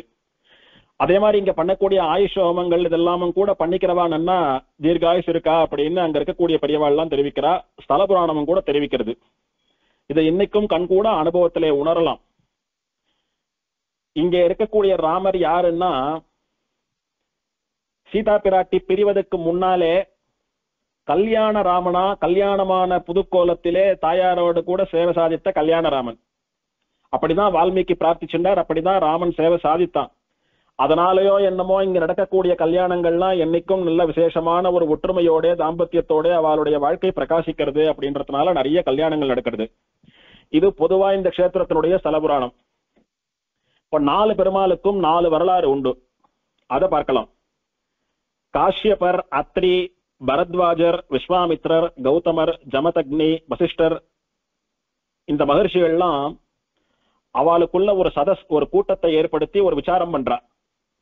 புண்ணிய கஷேத்திரங்களிலே மிகவும் உயர்ந்த க்ஷேத்திரம் எது அப்படின்னுட்டு இவாள்லாம் சேர்ந்து இவாளுக்குள்ள ஒரு சர்ச்சை பண்ணி ஒருத்தர் ஊரை சொல்லிட்டு வரா. ஒரு முடிவுக்கு வரல. அப்போ சூத பௌராணிகர்னு சொல்லக்கூடிய பெரிய மகர்ஷி இடத்துல போய் அவர் தான் நிறைய ஸ்தல புராணங்களை நிறைய பேருக்கு உபதேசம் பண்ணினவர். ரோமஹர்ஷனர்னு ஒரு பெயர் உண்டு அவருக்கு. அதாவது அவர் ஸ்தல புராணம் சொன்னார் அப்படின்னா நம்ம உடம்புல இருக்கக்கூடிய ரோமங்கள்லாம் அப்படியே மயிர் கூர்ச்சல் எடுத்து உடம்பெல்லாம் அப்படியே விரைச்சிக்கும். அந்த மாதிரி உள்ளத்தை தொடுவது போல, உடலை கிளர்ச்சி பண்ணுவது போல சொல்லக்கூடியவர். அப்படி மயிர் கூச்சம் எடுப்பது போல புராணங்களை சொல்லக்கூடியவர். அதனாலே ரோமஹர்ஷனர் உடம்புல இருக்கக்கூடிய முடிகள் எல்லாம் மகிழ்ச்சியா அப்படியே விரைத்துக் கொள்ளும். அந்த மகானிடத்துல போய் கேட்கிறா. அப்போ இந்த தோயாத்ரின்னு சொல்லக்கூடிய திருநீர்மலை தான் வசந்த கஷேத்திரம் அப்படின்னு சூத பௌராணிக்கர் சொல்றார். அந்த அளவுக்கு இது உத்தமமான கஷேத்திரம். புருகு மகரிஷியும் மார்க்கண்டேயரும் பல கஷேத்திரங்களுக்கு சென்று பல புண்ணிய தீர்த்தங்களிலே தீர்த்தமாடி பல திவ்யதேசத்தை எம்பெருமான்களை சேவிச்சுண்டே வரா. அப்படி சேவிச்சுண்டு வந்தவா ஸ்ரீரங்கத்துக்கு போய் ஸ்ரீரங்கத்துல சயனிச்சுட்டு இருக்கிற பெரிய பெருமாளையும் சேவிக்கிறா. ஸ்ரீரங்கத்து பெரிய பெருமாளை சேவிச்சதுக்கு அப்புறமும் கூட வழியிலே பல திவ்யதேசங்களை சேவிச்சுண்டே வரா. அப்படி பல திவ்யதேசங்களை கடந்து வந்தாலும் பெரிய கோயில்ல பிரணவாகார விமானத்தின் கீழே சயனித்துக் கொண்டிருக்கக்கூடிய பெரிய பெருமாளுடைய சயனித்துக் கொண்டிருக்கக்கூடிய அழகு, கிடந்தது ஓர் கிடக்கை கண்டும் எங்கனம் மறந்து வாழ்கேன் அப்படின்னு ஆழ்வார் அப்படியே உள்ளத்தை கொள்ளை கொடுத்தாரு, உள்ளத்தை பறி கொடுத்தாரு. அந்த எம்பெருமானுடைய சயனகோல காட்சி புருகுவினுடைய மனசுல இருந்தும் மார்க்கண்டேய மகர்ஷியினுடைய மனசுல இருந்தும் போகவே இல்லை. எப்படியான அந்த பெருமாளை சேவிக்கணும், அந்த பெருமாளை சேவிக்கணும்னு மனசெல்லாம் ரங்கநாதனே நிறைஞ்சிருக்கான். அவனுடைய கிடந்த கோலமே நிறைஞ்சிருக்கிறது. அப்போ அவ இந்த கஷேத்திரத்துக்கு அருகே வந்துட்டு இருக்கா. வரப்போது என்ன பண்றா, இந்த கஷேத்திரத்தினுடைய பெருமை பிரம்மாண்ட புராணத்திலே விசேஷமா வர்ணிக்கப்பட்டிருக்கிறது. இங்க வசந்த காண்டவவனம், தோதாத்ரிமலை எல்லாம் இருக்கு. ஆகையினாலே இது ரொம்ப பலிதமான இடம். வேற இடங்கள்ல பண்ணக்கூடிய புண்ணிய காரியங்கள் இங்க ரொம்ப சீக்கிரம் பலிக்கிறது அப்படின்னு எல்லாம் தெரிஞ்சின்ற ரிஷிகளானபடியினாலே ஸ்ரீரங்கத்திலே சயனித்துக் கொண்டிருக்கக்கூடிய அந்த ஆச்சரியமான அழகிய சயன திருக்கோலத்தை இப்போதே எங்களுக்கு இங்கேயே காட்ட வேணும்னு பெருமாளை உருக்கமா பிரார்த்திச்சுக்கிறாங்க. அப்படி வா கொஞ்ச நேரம் தியானம் பண்ணின போது இந்த மலை உச்சியிலே, காண்டவவனத்திலே தோயாத்ரிமலைன்னு சொல்லக்கூடிய நீர்மலை உச்சியிலே ஸ்ரீரங்கத்து பெரிய பெருமாள் திருவரங்கத்தை போலவே பள்ளி கொண்ட ரங்கநாதனாக திருவனந்தாழ்வான் மீது சயனித்துக் கொண்டிருக்கக்கூடிய, அப்படியே நம்ம மனதை எல்லாம் உருக்கக்கூடியதான தன்னுடைய சயன திருக்கோலத்தை காட்டி கொடுக்கிறான். அப்படி புருகுவுக்கும் மார்க்கண்டேயருக்கும் சயன திருக்கோலத்திலே சேவை சாதித்த ரங்கநாதன் தான் இந்த திருநீர்மலைக்கு மலை மேல இருக்கக்கூடிய மலையினுடைய அதிபதியா இருக்கக்கூடிய ரங்கநாதன். இன்னைக்கும் கூட அருள்மிகு ரங்கநாத சுவாமி திருக்கோயில் திருநீர்மலைன்னு தான் எழுதுவான். ஏன்னா பெரிய பெருமாளோ இல்லையோ, என்னதான் ஸ்தல புருஷன் நீர்வண்ணனா இருந்தாலும் ரங்கநாதன் தான் மலைக்கு அதிபதி. அவருடைய பெயரால தான் கோயில் அறியப்படுறது. அவர் தான் பெரிய பெருமாள். பிரதான உற்சவங்கள்லாம் அவருக்கு தான். ஆகையினாலே புருகுவுக்கும் மார்க்கண்டேயருக்கும் பெருமாள் ரங்கநாதனா சேவை கொடுத்தார். அவர் தான் மலையிலே கிடந்த மூர்த்தியா எழுந்தருளி இருக்கிறார். அவருக்கு தர்ம பத்னியா ஸ்ரீரங்கநாச்சியார் எழுதிருக்கா. இந்த பெருமாள் தைல காப்பு திருமேனி. இவருக்கு அபிஷேகம் திருமஞ்சனம் எல்லாம் கிடையாது. வருஷத்துல ஒரு முறை கார்த்திகை மாசத்துல இந்த பெருமாளுக்கு தைல காப்பு சாத்தப்படுறது. அவ்வளவுதான் இந்த பெருமாளுக்கு திருமேனி உபச்சாரம். இந்த பெருமாள் யாரு? ஸ்ரீரங்கநாதன். ஸ்ரீரங்கநாதன் யாரு? பிரம்மா தான் ஆராதனம் பண்றதுக்கு விக்கிரகம் வேணும்னு பெருமாளை தியானம் பண்ணி பிரார்த்தித்த போது திருப்பாரக்கடலிலே இருந்து விமானத்தோடு கூட தோன்றிய பெருமாள் தான் ஸ்ரீரங்கநாதன். அவனை பிரம்மா சத்தியலோகத்துல ரொம்ப வருஷம் ஆராதனை பண்ணிட்டு இருந்தான். அப்புறம் அப்படி அப்படி அப்படி அப்படி ராமர் மூலமா விபீஷணனுக்கு வந்து ஸ்ரீரங்கத்துக்கு வந்து சேர்ந்த கதையெல்லாம் நமக்கு தெரியும். ஆக ஸ்ரீரங்கத்துல இருக்கக்கூடிய ரங்கநாதன் யாரு? திருப்பாரக்கடலிலே இருந்து தோன்றிய பெருமாள். அந்த ஸ்ரீரங்க ரங்கநாதனே இங்க வந்து இவா ரெண்டு பேருக்காகவும் சயனிச்சுருக்கார். அப்போ அவர் தோன்றிய திருப்பார்கடல் இங்கு தீர்த்தமாக அமைய வேணுமோ இல்லையோ, அந்த திருப்பார்கடல் தீர்த்தம் இந்த கஷேத்திரத்திலே மலையடிவாரத்திலே வந்து விழுந்து க்ஷீர புஷ்கரணி, க்ஷீராப்தி புஷ்கரணி, திருப்பார்கடல் தீர்த்தம் ஆச்சு. அது அந்த மணிகர்ணிகா தடாகம்னு சொல்லக்கூடிய தடாகத்திலே இருக்கக்கூடிய 4 தீர்த்தங்களிலே ஒன்று க்ஷீர புஷ்கரிணி, பார்க்கடல் தீர்த்தம். ஆக திருப்பார்கடலே க்ஷீர புஷ்கரிணி. பெரிய பெருமாள் தான் இந்த ஸ்ரீரங்கநாதன். இப்போ புருகு மகர்ஷி இந்த எம்பெருமானை வணங்கி தன்னுடைய ஆசையெல்லாம் தீர்த்துக்கிறார். பெருமாள், நீ ஆசைப்பட்டபடி சேவை கொடுத்துட்டேன், வேற ஏதான வரம் வேணும்னா கேளு அப்படின்னு பிரார்த்தித்தா, எம்பெருமானே, அடியேனுக்கு தேவரீர் சேவை சாதித்த இந்த சித்திர மாசம் பௌர்ணமி அன்னைக்கு இந்த மலைக்கு வந்து உம்ம சேவிக்கிறவா எல்லோருக்கும் என்னென்ன இஷ்டங்களோ அந்த இஷ்டங்களை எல்லாம் தேவரீர் பூர்த்தி பண்ணி கொடுக்கணும் அப்படின்னு பிரார்த்திக்கிறார். அதன்படி பெருமாளும் அவருக்கு வரம் கொடுக்கிறார். அதனால சித்திர பௌர்ணமி அன்னைக்கு இந்த பெருமாளை போய் சேவிக்கிறவாளுக்கு அவளுடைய குறைகள் எல்லாம் நீங்க பெற்று இஷ்டங்கள் எல்லாம் நிறைவேறது அப்படின்னு ஸ்தல புராணம் தெரிவிக்கிறது. இப்படி மார்க்கண்டேயர், பிருகு, பிரம்மா, நாரதர், அர்ஜுனன், தொண்டமான் சக்கரவர்த்தி, இந்த மாதிரி பெரிய பக்தி சிகாமணிகள்லாம் இந்த எம்பெருமானை சேவித்து அனுகிரகம் பெற்றிருக்கிறார்கள். இப்படி இந்த எம்பெருமானை சேவித்த அனுகிரகம் பெற்ற பிருகு, மார்க்கண்டேயர் இவாளுடைய சிற்பங்களும் கூட கற்ப கிரகத்திலே இருக்கின்றன, பெருமாளை சேவிச்சுருக்கிறது போல. இதே பிருகுவும் மார்க்கண்டேயரும் தான் கீழே நீர்வண்ண பெருமாள் சன்னதியில நீர்வண்ணன் மூலவருக்கு 2 பக்கத்திலும் முட்டி போட்டு சேவிச்சுருக்கிற 2 ரிஷிகள். நீர்வண்ண பெருமாளுக்கு 2 பக்கத்துல 2 ரிஷிகள் சேவிச்சுருக்கா. அவ யாருன்னு ஸ்தல புராணத்துல சேவிக்கலாம்னு சொன்னனோ இல்லையோ அடியன். அவ 2 பேர் யாருன்னா இந்த பிருகுவும் மார்க்கண்டேயரும் தான். இந்த பெரிய பெருமாள் மலைக்கு மேல இருக்கிறதுனால அங்க மூலவர் மட்டும்தான் இருக்கார். அவருடைய உற்சவர் ஸ்ரீதேவி பூமிதேவியோட, அதே மாதிரி மேல இருக்கக்கூடிய ஸ்ரீரங்கநாச்சியார் தாயாருடைய உற்சவர் ரங்கநாயகி அவனும் சேர்ந்து நீர்வண்ண பெருமாள் சன்னதியினுடைய கண்ணாடி அறையில எழுந்தருளி இருந்து சேவை சாதிக்கிறார். ஆக மலையில மூலவரையும் கீழே உற்சவரையும் சேவிக்கலாம். இது கிடந்தானுடைய வரலாறு. இரண்டாவது, இருந்தான்னு சொல்லக்கூடிய அமர்ந்த கோலத்திலே சேவை சாதிக்கக்கூடிய நிருசிம்மனுடைய வரலாறு. பெருமாள் நரசிம்மாவதாரம் பண்ணின போது ரொம்ப உக்ரத்தோடு கூட இரண்யனை சம்ஹாரம் பண்ணிட்டோ அந்த கோபம் தனியாமல் உக்ர நிருசிம்மனா இருந்த போது பிரகலாதன்னு சொல்லக்கூடிய குழந்தை பெருமாளிடத்திலே நெருங்கி பழகுவதற்கு பயந்து கொண்டு பெருமாளுடைய கோபத்தை பார்த்து பயந்து அப்படி நிருசிம்மாவதாரம் நடந்த இடத்திலிருந்து தென்கிழக்கு திசையிலே இருக்கக்கூடிய இந்த மலைக்கு வந்து தனியா உட்கார்ந்துட்டு அந்த எம்பெருமான் நிருசிம்மனை பத்தி தியானம் பண்ண ஆரம்பிச்சுடுத்து. அந்த நிருசிம்மன் எழுந்தருள் இருக்கக்கூடிய திசையான அகோபிலத்தையே பார்த்துண்டு நிருசிம்மனையே நினைச்சுண்டு தபஸ் பண்ணிட்டு வந்தது. உங்களை சாந்த மூர்த்தியா சேவிக்கணும், அதுதான் என்னுடைய ஆசை அப்படின்னு. உடனே தேவர்கள்லாம் பெருமாளுடைய கோபத்துக்கு அருகே நெருங்க பயந்து, நிருசிம்மனுடைய கோபம் தனிய வேணும், அது யாரால முடியும் அப்படின்னா சாட்சாத் பிராட்டி மகாலட்சுமியால தான் முடியும். அவதான் பெருமாளுடைய கோபத்தை தனித்து பெருமாளை அப்படியே நீர் போல உருக்கக்கூடியவள் அப்படின்னு பிராட்டியினிடத்திலே பிரார்த்திக்க, பிராட்டி போய் பெருமாளுடைய திருமடியிலே ஏறி அமர்ந்தவுடன் பிராட்டி பெருமாளை ஆலிங்கனம் பண்ணிக்கொள்ள, பெருமாள் பிராட்டியை ஆலிங்கனம் பண்ணிக்கொள்ள பெருமாளுடைய கோபம் தனிந்து பெருமாள் சாந்த மூர்த்தியா கருணாமூர்த்தியா குழந்தைய போல ஒரு புன்னகை தவழக்கூடிய முகத்தோட மாறினான். அப்படி பிரகலாதன் ஆசைப்பட்டது போல தேவர்கள் எல்லாம் பிரார்த்தித்துக் கொண்டது போல பிராட்டியினுடைய முயற்சியினாலே உக்ர நரசிம்மன் சாந்த நரசிம்மனா மாறினான். இந்த பிரகலாதன் சொல்லக்கூடிய குழந்தை இந்த திருநீர்மலையில வந்து பிருகு மார்க்கண்டேயருக்கெல்லாம் ரங்கநாதனா சேவை சாதித்தது போல எனக்கு சாந்த நரசிம்மனா சேவை தரணும்னு பிரார்த்திக்கிறது. அப்போ அந்த குழந்தைக்கு ஏற்ற மாதிரி பெருமாள் சாந்த நரசிம்மனா, குழந்தை கேட்டதோ சாந்த நரசிம்மனா, பெருமாள் இன்னும் ஒரு படி மேல போய் குழந்தை கேட்டது போலவே குழந்தை நரசிம்மனா பால நரசிம்மனா சேவை சாதிக்கணும்னு சாந்தமான முகத்தோட பாலனா குழந்தைய போல சின்ன திருமேனியோட சேவை சாதித்தான். அவன் தான் இருந்தான்னு சொல்லக்கூடிய அமர்ந்த திருக்கோலத்திலே சேவை சாதிக்கும் சாந்த நிருசிம்மன் அல்லது பால நிருசிம்மன் சொல்லக்கூடிய பெருமாள். பிரகலாதனுக்காக எழுந்தருளி சேவை கொடுத்த பெருமாள். இந்த நிருசிம்மனுடைய கருணை பார்வை பிரகலாதன் மீது இறக்கப்பட்டு அவனுக்காக கருணையோடு கூட பெருமாள் இந்த மலையை பார்த்து இங்க வந்து அமர்ந்து சேவை சாதித்தானோ இல்லையோ, அப்போ நிருசிம்மனுடைய கருணை தயை பார்வை இந்த மலை மேல பட்டுது. அப்போ தன்னுடைய பக்தன் தன்னுடைய குழந்தை தன்னை குழந்தை போல சாந்த முகத்தோட காண்பதற்கு ஆசைப்படுறான்னு அவனை தேடிண்டு வந்த பெருமாளுடைய ஆனந்த கண்ணீர் தரையில பட்டு அது காருண்ய புஷ்கரிணின்னு சொல்லக்கூடிய தீர்த்தமாக மாறியது.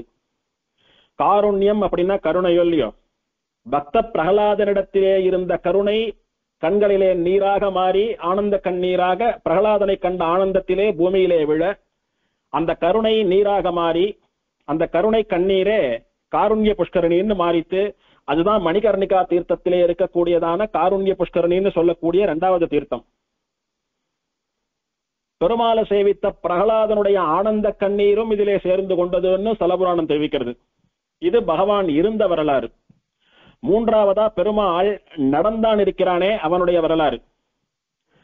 மகாபலி சக்கரவர்த்தியினிடத்திலே வாமனனாக போன பெருமாள் மூவடி மண்தா அப்படின்னு வேண்டி பெற்று ஓரடியால் மண்ணுலகையும் 2வது அடியாலே விண்ணுலகையும் அளப்பதற்கு மேல் நோக்கி எழுந்த பெருமாளுடைய திருவடியை பிரம்மன் கங்கை தீர்த்தத்தாலே திருமஞ்சனம் பண்ண அந்த தீர்த்தத்தை தலையிலே தாங்கும் பாக்கியமானது சிவனுக்கு கிடைக்க அந்த சிவன் என்ன யோசிச்சானா, பெருமாளுடைய ஸ்ரீபாத தீர்த்தமான கங்கையே இத்தனை பரம பவித்திரமா இருக்கிற போது பெருமாளுடைய திருமுடி, பெருமாளுடைய திருவடி இதெல்லாம் அவ்வளவு ஒசரத்துக்கு லோகத்தை அளந்துண்டு போறது, அதையெல்லாம் பார்த்தோமானா எப்படி இருக்கும்? மொத்தத்துல பெருமாளுடைய தலைக்கு சமானமா அவருடைய காலம் அப்படியே ஒசரமா வளர்ந்துட்டு போறது. தலை ஒசரமா கால ஒசரமான்னு சொல்ல முடியாதபடி ரெண்டும் போட்டி போட்டு வளர்ந்துட்டு போறது. அப்பேற்பட்ட விஸ்வரூபத்தை சேவித்தால் எப்படி இருக்கும்? சேவிச்சுடணும் எப்படியானும் பெருமாளுடைய விஸ்வரூபத்தைன்னு ஒரு ஆசை வந்துடுத்து சிவனுக்கு. அதனால பெருமாளுடைய ஸ்ரீபாத தீர்த்தத்தை தன் தலையிலே ஏந்தி கொண்ட சிவன் எப்படியானும் பெருமாளை சேவிச்சுடணும்னு பகீரத பிரயத்தனம் பண்ணி அப்படியே தானும் வளர்ந்துட்டே போறான். பெருமாளுக்கு சமானமா வளர முடியல, அல்லது பெருமாளை முழுசா அவனால சேவிச்சு முடிக்க முடியல. ஆனாலும் சேவிச்சுடணும்னு ஆசை. என்ன பண்ணினா, உடனே பூலோகத்துக்கு போய் தபஸ் பண்ணி தான் இதை சாதிக்கணும். பெருமாளை பக்தின்னு சொல்லக்கூடிய வசிய கயிறாலே கட்டினாதான் பெருமாள் பணிந்து நமக்கு சேவை கொடுப்பார் அப்படின்ற ரகசியத்தை தெரிஞ்சுண்டு கைலாயத்திலேருந்து புறப்பட்டு இந்த பூமியிலே பல ஸ்தலங்களுக்கும் போய் எங்க பண்ணா சீக்கிரத்துல பலன் கிடைக்கும் அப்படின்னு விசாரித்து இந்த காண்டவவனத்திலே ஏற்கனவே பெருமாள் யாருக்கெல்லாம் அனுகிரகம் பண்ணியிருக்காருன்னு தெரிஞ்சுண்டு காண்டவவனத்துக்கு வந்து இந்த தோயாதிரின்னு சொல்லக்கூடிய நீர்மலையிலே கடும் தவம் பண்றான். அப்படி தவம் பண்ணின போது பெருமாள் எழுந்தருளி, உனக்கு என்ன வேணும் அப்படின்னா, அன்று உலகளந்த அந்த கோலத்தை சேவிக்க வேணும். ஏன் அன்னைக்கு சேவிக்கலையா நீ அப்படின்னு பெருமாள் கேட்க, சுவாமி நீயானா வளர்ந்துட்டே போற, எங்களால வணங்க முடியறதே தவிர உனக்கு சமானமா வந்து உன்னை சேவிக்க முடியலையேப்பா. உன்னுடைய திருவடிகளே பல லோகத்தை எல்லாம் வியாபித்து கொண்டது. அப்படி இருக்கும்போது உன்னுடைய முழு திருவேணி நாங்கெல்லாம் எப்படி சேவிக்கிறது? அசக்தாலாச்சே நாங்கெல்லாம் அப்படின்னு சொன்ன போது, கவலைப்படாதே, உன்னுடைய கண்களுக்கு சேவையாவது போல சின்ன ரூபத்தோட அந்த உலகளந்த காட்சியை காட்டுகிறேன்னு பெருமாள் ருத்ரனுக்காக இறங்கி சேவை சாதித்த கோலம்தான் நடந்தான்னு சொல்லக்கூடிய உலகளந்த பெருமாளா திருவிக்கிரமனா இங்கு சேவை சாதிக்கக்கூடிய பெருமாள். சிவன் ஒரு சித்த புருஷனானபடியினாலே இந்த சித்த புருஷனாலே பெருமாளுடைய திருவடிகள் விளக்கப்பட்டன. அப்படின்னா என்ன? பெருமாளே, அன்னைக்கு நீ திருவிக்கிரமாவதாரம் பண்ணி லோகங்களை எல்லாம் அளந்த போது எல்லா லோகத்தையும் தான் அளந்த, என்னுடைய லோகத்தையும் தான் அளந்த. ஆனா எனக்கு உன்னுடைய திருவடிகளுக்கு திருமஞ்சனம் பண்ணணும்னு தோணல பாத்தியா? ஆனா பிரம்மா பண்ணினர். திருவிக்கிரமாவதாரத்திலே உன்னுடைய திருவடிகளுக்கு திருமஞ்சனம் பண்ணக்கூடிய, திருவடி விளக்கக்கூடிய பாக்கியம் அந்த யோசனை பிரம்மாவுக்கு வந்தது. நான் ஃபீல் பண்ணினேன் அன்னைக்கு பண்ண முடியலையேன்னுட்டு. இன்னைக்கு எனக்காக பிரத்யேகமா சேவை சாதிச்சிருக்கியே, இப்பயாவது நான் பண்றேனேன்னுட்டு இந்த திருவிக்கிர பெருமாளுடைய திருவடியை சிவன் தீர்த்தத்தால அலம்பினானாம். அப்படி திருவிக்கிரமன்னு சொல்லக்கூடிய இந்த நடந்தானுடைய திருவடிகளை அலம்பின தீர்த்தம் சித்த புஷ்கரிணி அப்படின்ற பெயரிலே மணிகர்ணிகா தடாகத்திலே சேர்ந்தது. சிவனுக்கு சித்தன்னு பெயர். அந்த சித்தனாலே அலம்பப்பட்ட பெருமாளுடைய திருவடி தீர்த்தம் தான் சித்த புஷ்கரணி அப்படின்னுட்டு மணிகர்ணிகா தீர்த்தத்திலே மூன்றாவதான தீர்த்தம். நான்காவது நின்றான்னு சொல்லக்கூடிய நின்ற திருக்கோலத்திலே மலை அடிவாரத்திலே சேவை சாதிக்கக்கூடிய நீர்வண்ண பெருமாளுடைய வரலாறு. இப்போ இருந்தான், கிடந்தான், நடந்தான் மூன்று பேருடைய வரலாறும் மலை மேல இருக்கக்கூடிய பெருமாள்களுடையது. நின்றான் அப்படின்னு இந்த ஸ்தலத்துக்கு அதிபதியான கீழே இருக்கிற பெருமாள். வால்மீகி மகரிஷி ராம பட்டாபிஷேகம்லாம் முடிஞ்சா விட்டு ராமனை விட்டு சீதை நிலையா நிரந்தரமா பிரிஞ்சுட்டா அப்படின்ற செய்தியை கேள்விப்பட்டு ரொம்ப துக்கப்படுறார். எவ்வளவோ கஷ்டப்பட்டு ராமனும் சீத்தையும் பிரிஞ்சிருந்து சேரக்கூடிய காலமெல்லாம் வந்து திரும்பவும் கூட அவ ஏதோ மனசு கஷ்டத்தினாலே இப்படி பர்மனண்டா பிரிஞ்சுட்டாலே அப்படின்னு பக்தனான வால்மீகிக்கு ரொம்ப வருத்தம். அந்த வருத்தத்தை எப்படி நாம தீர்த்து கொள்வது அப்படின்னு எங்க போய் மனசை அப்படி தேர்த்திக்கலாம் அப்படின்னுட்டு அவர் அப்படி காலார யாத்திரையா பல தீர்த்தங்களுக்கு பல கஷேத்திரங்களுக்கு போயிட்டு வரச்சே இந்த காண்டவவனத்துக்கு வந்து சேர்றார். இந்த தோத்தாதிரி மலைக்கு பக்கத்திலே ஹரித மலைன்னு சொல்லக்கூடிய ஒரு மலை. ஹரித மலைனா பச்சை மலை, பச்சை பசேல் என்று செடி கொடிகள்லாம் இருக்கக்கூடிய மலை, அதனால பச்சை மலைன்னு பேர் வந்திருக்கலாம். அந்த மலையிலே போய் தவம் பண்ண ஆரம்பிக்கிறார். என்னுடைய மனதிற்கு சாந்தி நிம்மதி தேவைப்படுறது, அது கிடைக்கணும்னு தபஸ் பண்றார். எத்தனை தபஸ் பண்ணினாலும் மனதிலே ஒரு நிம்மதி வரவில்லை.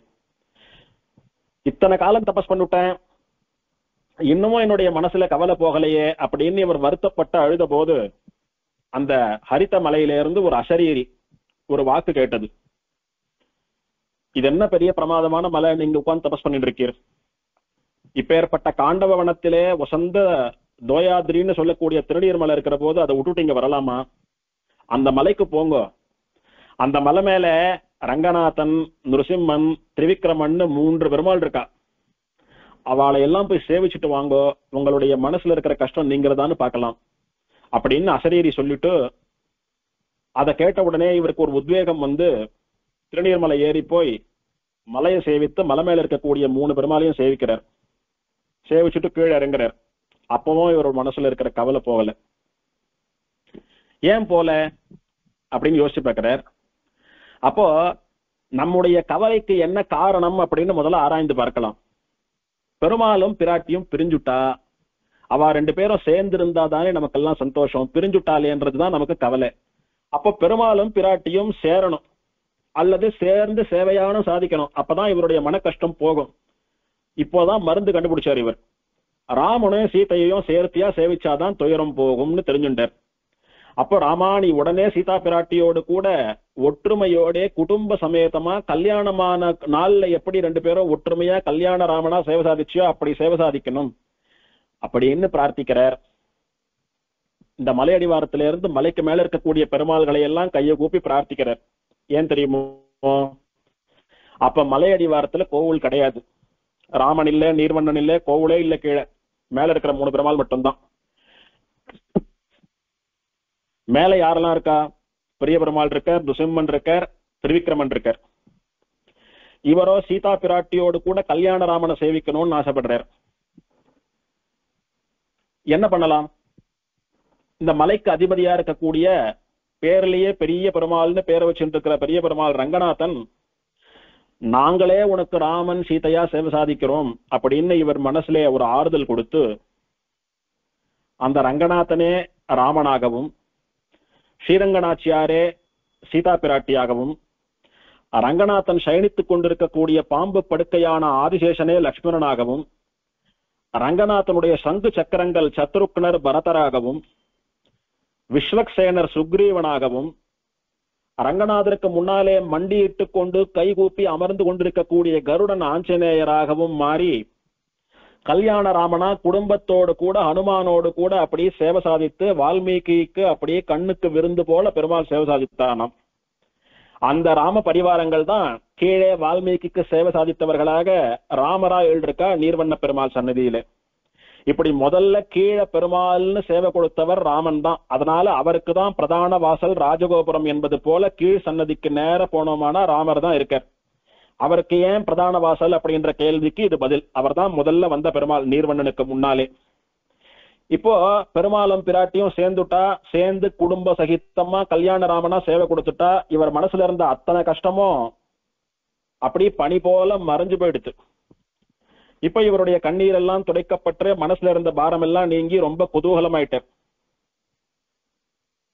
அதற்கப்புறம் மேல ரங்கநாதன் சயனித்துக் கொண்டிருக்கக்கூடிய ரங்க விமானம் இருக்கே, அது மட்டும் தன் பங்குக்கு ஏதானும் பண்ண வேண்டாமா?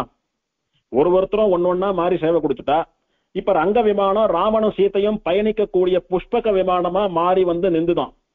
அதை பார்த்த உடனே இன்னொரு ஆசை வால்மீகிக்கு.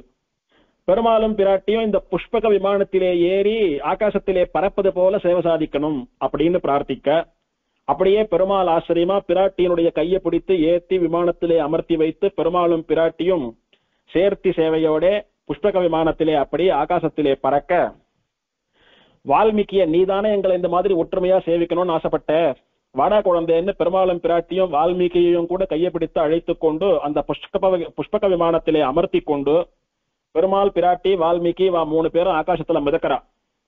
இப்போ பிரிந்து போன 2 பேரையும் சேர்த்தி சேவையா ஒற்றுமையோட ஆச்சரியமா விமானத்துல பறப்பது போல ஆனந்தமான கோலத்திலே சேவித்த வால்மீகி 2 பொற்றாமரை மலர்களாலே பெருமாள் திருவடிகளிலும் பிராட்டி திருவடிகளிலும் அர்ச்சனை பண்றார், சேவிக்கிறார், சரணாகதி பண்றார். அந்த 2 பொற்றாமரை மலர்கள் ஆகாசத்துல சஞ்சரித்துக் கொண்டிருக்கக்கூடிய புஷ்பக விமானத்திலே அமர்ந்து கொண்டிருக்கக்கூடிய சீதா ராமன் இவா திருவடிகளில் சமர்ப்பித்தாரோ இல்லையோ, அர்ச்சனை பண்ண புஷ்பம் பெருமாள் திருவடியில பட்டு கீழே விழுறது போல இந்த 2 பொற்றாமரை மலர்களும் கீழே இருக்கக்கூடிய அந்த மணிகர்ணிகா தீர்த்தத்திலே தடாகத்திலே விழுந்தது. அதிலே ஒரு தீர்த்தம் 4வது தீர்த்தமாக மாறியது. ஒரு தாமரை, ஒரு பொற்றாமரை 4வது தீர்த்தமாக மாறியது. அது என்ன புஷ்கரிணின்னா ஸ்வர்ண புஷ்கரிணின்னு பெயர் அதற்கு. பொற்றாமரைன்னா என்ன? ஸ்வர்ண தாமரை. ஸ்வர்ண புஷ்பம் தீர்த்தமாக மாறியதினாலே ஸ்வர்ண புஷ்கரிணி. ஆக க்ஷீராப்தின்னு சொல்லக்கூடிய பார்க்கடலிலிருந்து தோன்றிய ரங்கநாதனுக்காக பார்க்கடலே தீர்த்தமான க்ஷீர புஷ்கரிணி, நிருசிம்மனுடைய கருணை கண்ணீரானது பட்ட காருண்ய புஷ்கரிணி, சித்தனான சிவனாலே திருவிக்கிரமனுடைய திருவடியை அலம்பப்பட்டதான சித்த புஷ்கரிணி, ராமன் சீதை திருவடிகளிலே 2 ஸ்வர்ண புஷ்பங்களாலே வால்மீகி அர்ச்சனை பண்ண அவா திருவடி பட்டு அது பூமியில விழ அதுல ஒரு ஸ்வர்ண புஷ்பம் பட்டு ஸ்வர்ண புஷ்கரணி. ஆக க்ஷீர காருண்ய சித்த ஸ்வர்ண 4 புஷ்கரணிகள் சேர்ந்து ஒரு தீர்த்தமாக மணிகர்ணிகா தடாகம்னு சொல்லக்கூடிய வசந்த புண்ணிய தீர்த்தம். அப்போ இன்னொரு தாமரை என்ன ஆனது அப்படின்னா, அந்த இன்னொரு தாமரை இருக்கு பாருங்க, அது மலராத முட்டாக இருக்கக்கூடிய தாமரையா இருந்தது. அந்த மொட்டு தாமரை இருக்கு பாருங்க, அதன் மேலே ஸ்ரீவைகுண்டத்திலே விரஜா நதியில் இருக்கக்கூடிய விரஜை தீர்த்தமானது மேல வந்து விழுந்து அந்த தாமரைக்கு திருமஞ்சனம் பண்ணினது. 2 பொற்றாமரை மலர்கள்னு சொல்லக்கூடிய ஸ்வர்ண புஷ்பங்களை ராமன் சீத திருவடியில சேர்த்து அர்ச்சனை பண்ணினார். அவ திருவடியில பட்டு கீழே விழருது. 1 புஷ்கரணியில பட்டு தீர்த்தமா மாறிடுச்சு. இன்னொரு மொட்டு அப்படியே இருக்கு பாருங்க, அந்த மொட்டுக்கு மேல ஸ்ரீவைகுண்டத்துல இருக்கக்கூடிய விரஜா நதி தீர்த்தம் தானே வந்து திருமஞ்சனம் ஆறுது. ஆன உடனே அந்த மொட்டு அப்படியே மலர்றது, விரியறது. இப்போ அதுக்கு நடுவுல இருந்து பெருமாள் நீர்வண்ணனாக சேவை சாதிக்கிறான். பொற்றாமரை மேலே நீரானது சேர்க்கப்பட்டு அந்த நீராலே மலர்ந்த தாமரை புஷ்பத்துக்கு நடுவிலே இருந்து நீர்வண்ணனாக திருநீர்மலை நீர்வண்ணன் சேவை சாதிக்கிறான். இப்படி இந்த பெருமாளும் பிரதானமாக வால்மீகிக்காக சேவை சாதித்த பெருமாளானபடியினாலே அவர் க்ஷேத்ராதீசன், ஸ்தலாதீசன், நீர்மலை அப்படின்னு ஊர் பேரும் மலை பேரும் இருக்கிறதுனால நீர்வண்ணன் என்கிற பெருமாள் தான் க்ஷேத்ராதீசம். அதனாலே அவனுக்கு பிரதான உற்சவம் நடத்துவதற்காக கொடிமரம் அப்படின்னு 2வது கேள்விக்கு பதில். இப்படி நீர்வண்ண பெருமாள் சேவை சாதித்தார். வால்மீகிக்காக பிரத்யேகமா சேவை சாதித்தவாதான் இந்த கல்யாணராமனும் நீர்வண்ணனும். இந்த நீர்வண்ணனுடைய தர்மபத்னிக்கு அணிமாமலர் மங்கைன்னு திருநாமம். இப்படி ஆச்சரியமா இவா 2 பேரும் கீழே எழுந்தருளி இருந்து கொண்டு எல்லோருக்கும் அனுகிரகம் பண்ணிட்டு இருக்கா. இது நின்றான், இருந்தான், கிடந்தான், நடந்தான்னு சொல்லக்கூடிய 4 பெருமாள்களுடைய ஸ்தல புராணம். 4 பெருமாள் இங்க எழுந்தருளி சேவை சாதித்தது, இந்த தீர்த்தம் உருவானது இதனுடைய ஸ்தல புராணம். உற்சவங்கள் அப்படின்னு பார்த்தா ஸ்ரீரங்கநாதன் சயனிச்சுட்டு இருக்கிறதுனாலயோ என்னமோ ஸ்ரீரங்கத்தை போல உற்சவங்களுக்கு பஞ்சமே இல்லாத கோவில். ஒரு மாசமும் ஏதான உற்சவம் இருந்துட்டு இருக்கும். பிரதானமான உற்சவங்கள்னு பார்த்தா இந்த மலைக்கு அதிபதியான ரங்கநாதனுடைய பிரம்மோற்சவம். ரங்கநாதன் சொல்றதே இல்ல, பெரிய பெருமாள்னு சொல்றதுதான் வழக்கம். ஸ்ரீரங்க ரங்கநாதன பெரிய பெருமாள்னு சொல்றதுனால அவர் இங்க சயனிச்சுட்டு இருக்கிறதுனால பெரிய பெருமாள்னு சொன்னாலும் சரி, இல்ல இங்க இருக்கிற 4 பெருமாள்ல இவர் தான் பெரிய பெருமாள்னு வச்சிருந்தாலும் சரி, எப்படியோ இவர் தான் பெரிய பெருமாள். இங்கே அவருக்கு சித்திர மாசம் சிரவண நட்சத்திர தன்னைக்கு தீர்த்தவாரியாவது போல 10 நாள் பிரம்மோற்சவம். அதுதான் பெரிய உற்சவம் இந்த ஊர்ல. 5ஆம் நாள் ராத்திரி கருட சேவை பெருமாளுக்கு வைகான சாகமமானபடியினாலே ரொம்ப ஆச்சரியமான உற்சவம். சித்திர சிரவண தன்னைக்கு தீர்த்தவாரிக்கு நிறைய பக்தர்கள் தீர்த்தமாடுவா இந்த புஷ்கரணியிலே. வைகுண்ட ஏகாதசி அன்னைக்கு பரமபத வாசல் சேவை ரொம்ப விசேஷம். சென்னையில திருவல்லிக்கேணி திவதேசத்திற்கு அடுத்தபடியா பரமபத வாசல் சேவை விசேஷமான திவதேசம்னு சொன்னா இந்த திருநீர்மலை. நிறைய பக்தர்கள் சேவிப்பா. பிரத்யேகமான பரமபத வாசல் உண்டு நீர்வண்ணன் சன்னதியிலே. அந்த பரமபத வாசல் சேவையில கூட சேவை சாதிக்கிறது யாருன்னா இந்த ரங்கநாதன் சொல்லக்கூடிய பெரிய பெருமாள் தான். இது வைகுண்ட ஏகாதசி அன்னைக்கு. மறுநாள் வைகுண்ட துவாதசி அன்னைக்கு இந்த மணிகர்ணிகா தடாகத்திலே தீர்த்தவாரி உண்டு. அடுத்து தை மாசம் வரக்கூடிய ரத சப்தமி அன்னைக்கு திருமலையை போலவே 7 வாகனத்துல பெருமாள் சேவை சாதிக்கிறார். சென்னை, திருவள்ளூர், காஞ்சிபுரம்னு சொல்லக்கூடிய தொண்ட மண்டலத்திலே எங்கேயும் ரத சப்தமிக்கு பெருமாள் 7 சேவை சாதிக்கிறது கிடையவே கிடையாது. எல்லா பெருமாளும் கார்த்தால சூரிய பிரபை, சாயங்காலம் சந்திர பிரபை 2 வாகனம் தான். இந்த திருநீர்மலை ரங்கநாதன் மட்டும்தான் 7 வாகனத்துல சேவை சாதிக்கிறார் திருமலையை போலவே. திருப்பதிக்கு வர முடியாதவா சென்னை சுத்தி இருக்கிற பாகவதோத்தமாலாம் ரதசப்தமி அனுபவிக்கணும்னா இந்த ரங்கநாதனை போய் அனுபவிக்கலாம். அதுலயும் கூட 7 வாகனம் தீர்த்தவாரி எல்லாம் ரங்கநாதனுக்கு தான், நீர்வண்ணனுக்கு கிடையாது. மாசி மகத்தன்னைக்கு பல பெருமாள்கள் கருட சேவை தீர்த்தவாரி எல்லாம் கண்டுருவா. அது போல மாசி மகத்தன்னைக்கு இந்த ரங்கநாதனுக்கும் கருட சேவை உண்டு, தீர்த்தவாரி உண்டு. மாசி மாசம் உத்தர நட்சத்திரத்தன்னைக்கு நீர்வண்ணனுடைய பிராட்டியான அணிமாமலர் மங்கை நாச்சியாருடைய திருநட்சத்திரம். அன்னைக்கு விசேஷமா தாயாருக்கு திருமஞ்சனம் எல்லாம் ஆகி நீர்வண்ணனுக்கும் அணிமாமலர் மங்கைக்கும் கல்யாண உற்சவம் சேர்த்தி எல்லாம் உண்டு. மாசி உத்தரத்தன்னைக்கு நீர்வண்ணன் அணிமாமலர் மங்கை நாச்சியார் சேர்த்தி சேவை. பங்குனி சிரவணம் தீர்த்தவாரி ஆகும்படியா நீர்வண்ணனுக்கு 10 நாள் பிரம்மோற்சவம். சித்திர சிரவணம் பெரிய பெருமாள் பிரம்மோற்சவம், பங்குனி சிரவணம் நீர்வண்ணன் பிரம்மோற்சவம். பங்குனி உத்தரத்தன்னைக்கு ஸ்ரீரங்கநாச்சியாருடைய திருநட்சத்திரமானபடினாலே ஸ்ரீரங்கநாச்சியாருக்கு பெருமாளுக்கெல்லாம் விசேஷ திருமஞ்சனம். ஸ்ரீரங்கநாச்சியார் ரங்கநாத பெருமாள் கல்யாண உற்சவம் சேர்த்தி சேவை. மாசி உத்தரத்துக்கு அணிமாமலர் மங்க நாச்சியார் நீர்வண்ண பெருமாள் சேர்த்தி. பங்குனி உத்தரத்தன்னைக்கு பெரிய பெருமாள் ஸ்ரீரங்கநாச்சியார் சேர்த்தி. இப்போ ஆழ்வாருடைய அனுபவம்.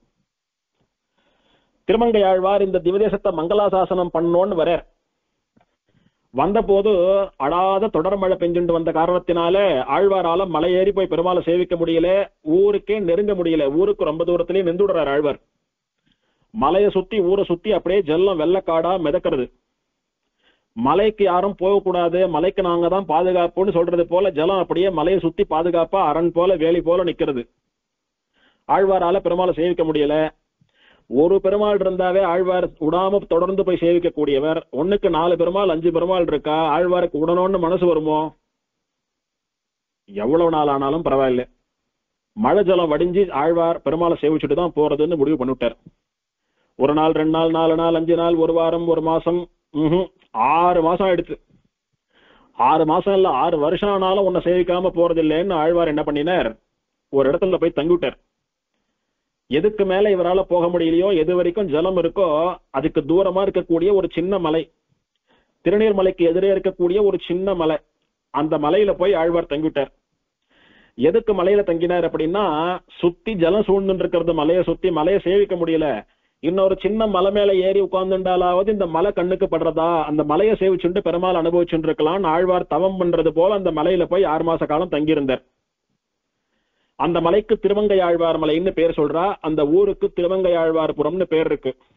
இப்போ அங்க ஒரு மணிமண்டபம் கட்டி அண்ணா ஒரு 6-7 அடி உசரத்துல திருவங்கை ஆழ்வார் மூலவரை பிரதிஷ்டை பண்ணி ஞாயிற்றுக்கிழமை போய் பெரிய திருமொழி எல்லாம் சேவிச்சுட்டு வரா, புளியோரை எல்லாம் அம்சையறார் ஆழ்வார். அந்த மாதிரி ஸ்ரீ வைஷ்ணவெல்லாம் ஒரு கோஷ்டியா சத்சங்கமா பண்ணிட்டு இருக்கா. அப்படி ஆழ்வார் அந்த மலை மேல இருந்துட்டு தான் திருநீர்மலை அனுபவித்தார். 6 மாதங்கள் காத்து கிடந்தார். ஒரு தவம் போல பூர்த்தியாச்சு 6 மாசம். எல்லா ஜலமும் வத்தி போச்சு.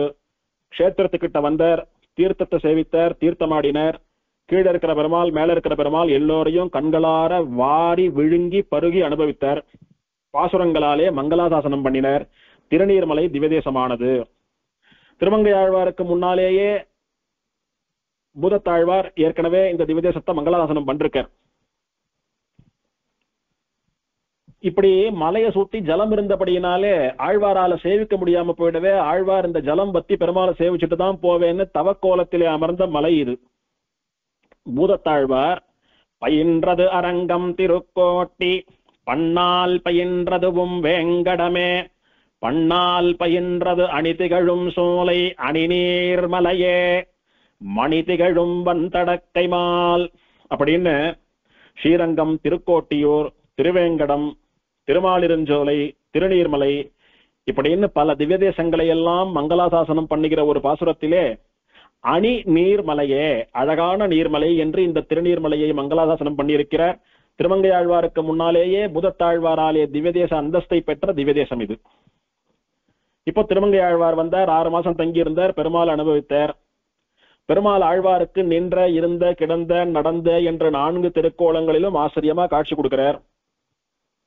ஆழ்வார் பெருமாளை பல ஊர்ல பல விதமா சேவிச்சிருக்கிறவர். ஒரு பெருமாளை சேவிக்கிறச்சியும் ஒரு ஞாபகம் வருது ஆழ்வாருக்கு. நின்ற திருக்கோலத்துல இருக்கிற நீர்வண்ணனை பார்த்தா தனக்கு சமாசிரயணம் பண்ணி வைத்த திருநறையூர் நம்பி நாச்சியார் கோயில் சீனிவாச பெருமாள் ஆட்டமா சேவை சாதிக்கிறார், அவர் ஞாபகம் வருது. படுத்துட்டு இருக்கிற ரங்கநாதனை பார்த்தா கும்பகோணத்துல சயனிச்சுட்டு இருக்கிற சாரங்கபாணி ஞாபகத்துக்கு வர்றார். உட்கார்ந்து இருக்கிற நிருசிம்மனை பார்த்தா தன்னுடைய அவதார ஸ்தலத்திலே திரு ஆலி என்கிற திவதேசத்திலே இருக்கக்கூடிய லட்சுமி நரசிம்மன் ஞாபகத்துக்கு வரார். இங்க இருக்கிற திரிவிக்ரமன் சொல்லக்கூடிய உலகளந்த பெருமாளை பார்த்தா திருக்கோவலூர் பெருமாள் ஞாபகத்துக்கு வரார். ஆக இவாளை எல்லாம் சேர்த்து பாட ஆரம்பிச்சுட்டார் ஆழ்வார் இந்த ஊர்ல. அன்றாயர் குலக்கொடியோடு அணிமாமலர் மங்கையோடு அன்பலவி அவுணன் என் தானும் இரக்கமில்லாதவனுக்கு உறையுமிடமாவது. அன்று ஆயர் குலக்கொடியோடு, ஆயர் குலக்கொடி யாதவ குலத்திற்கு கொடி போலே விளங்கியவளான பிராட்டி. அவளுக்கு என்ன பெயர் தெரியுமா? அணிமாமலர் மங்கைன்னு திருநாமம்.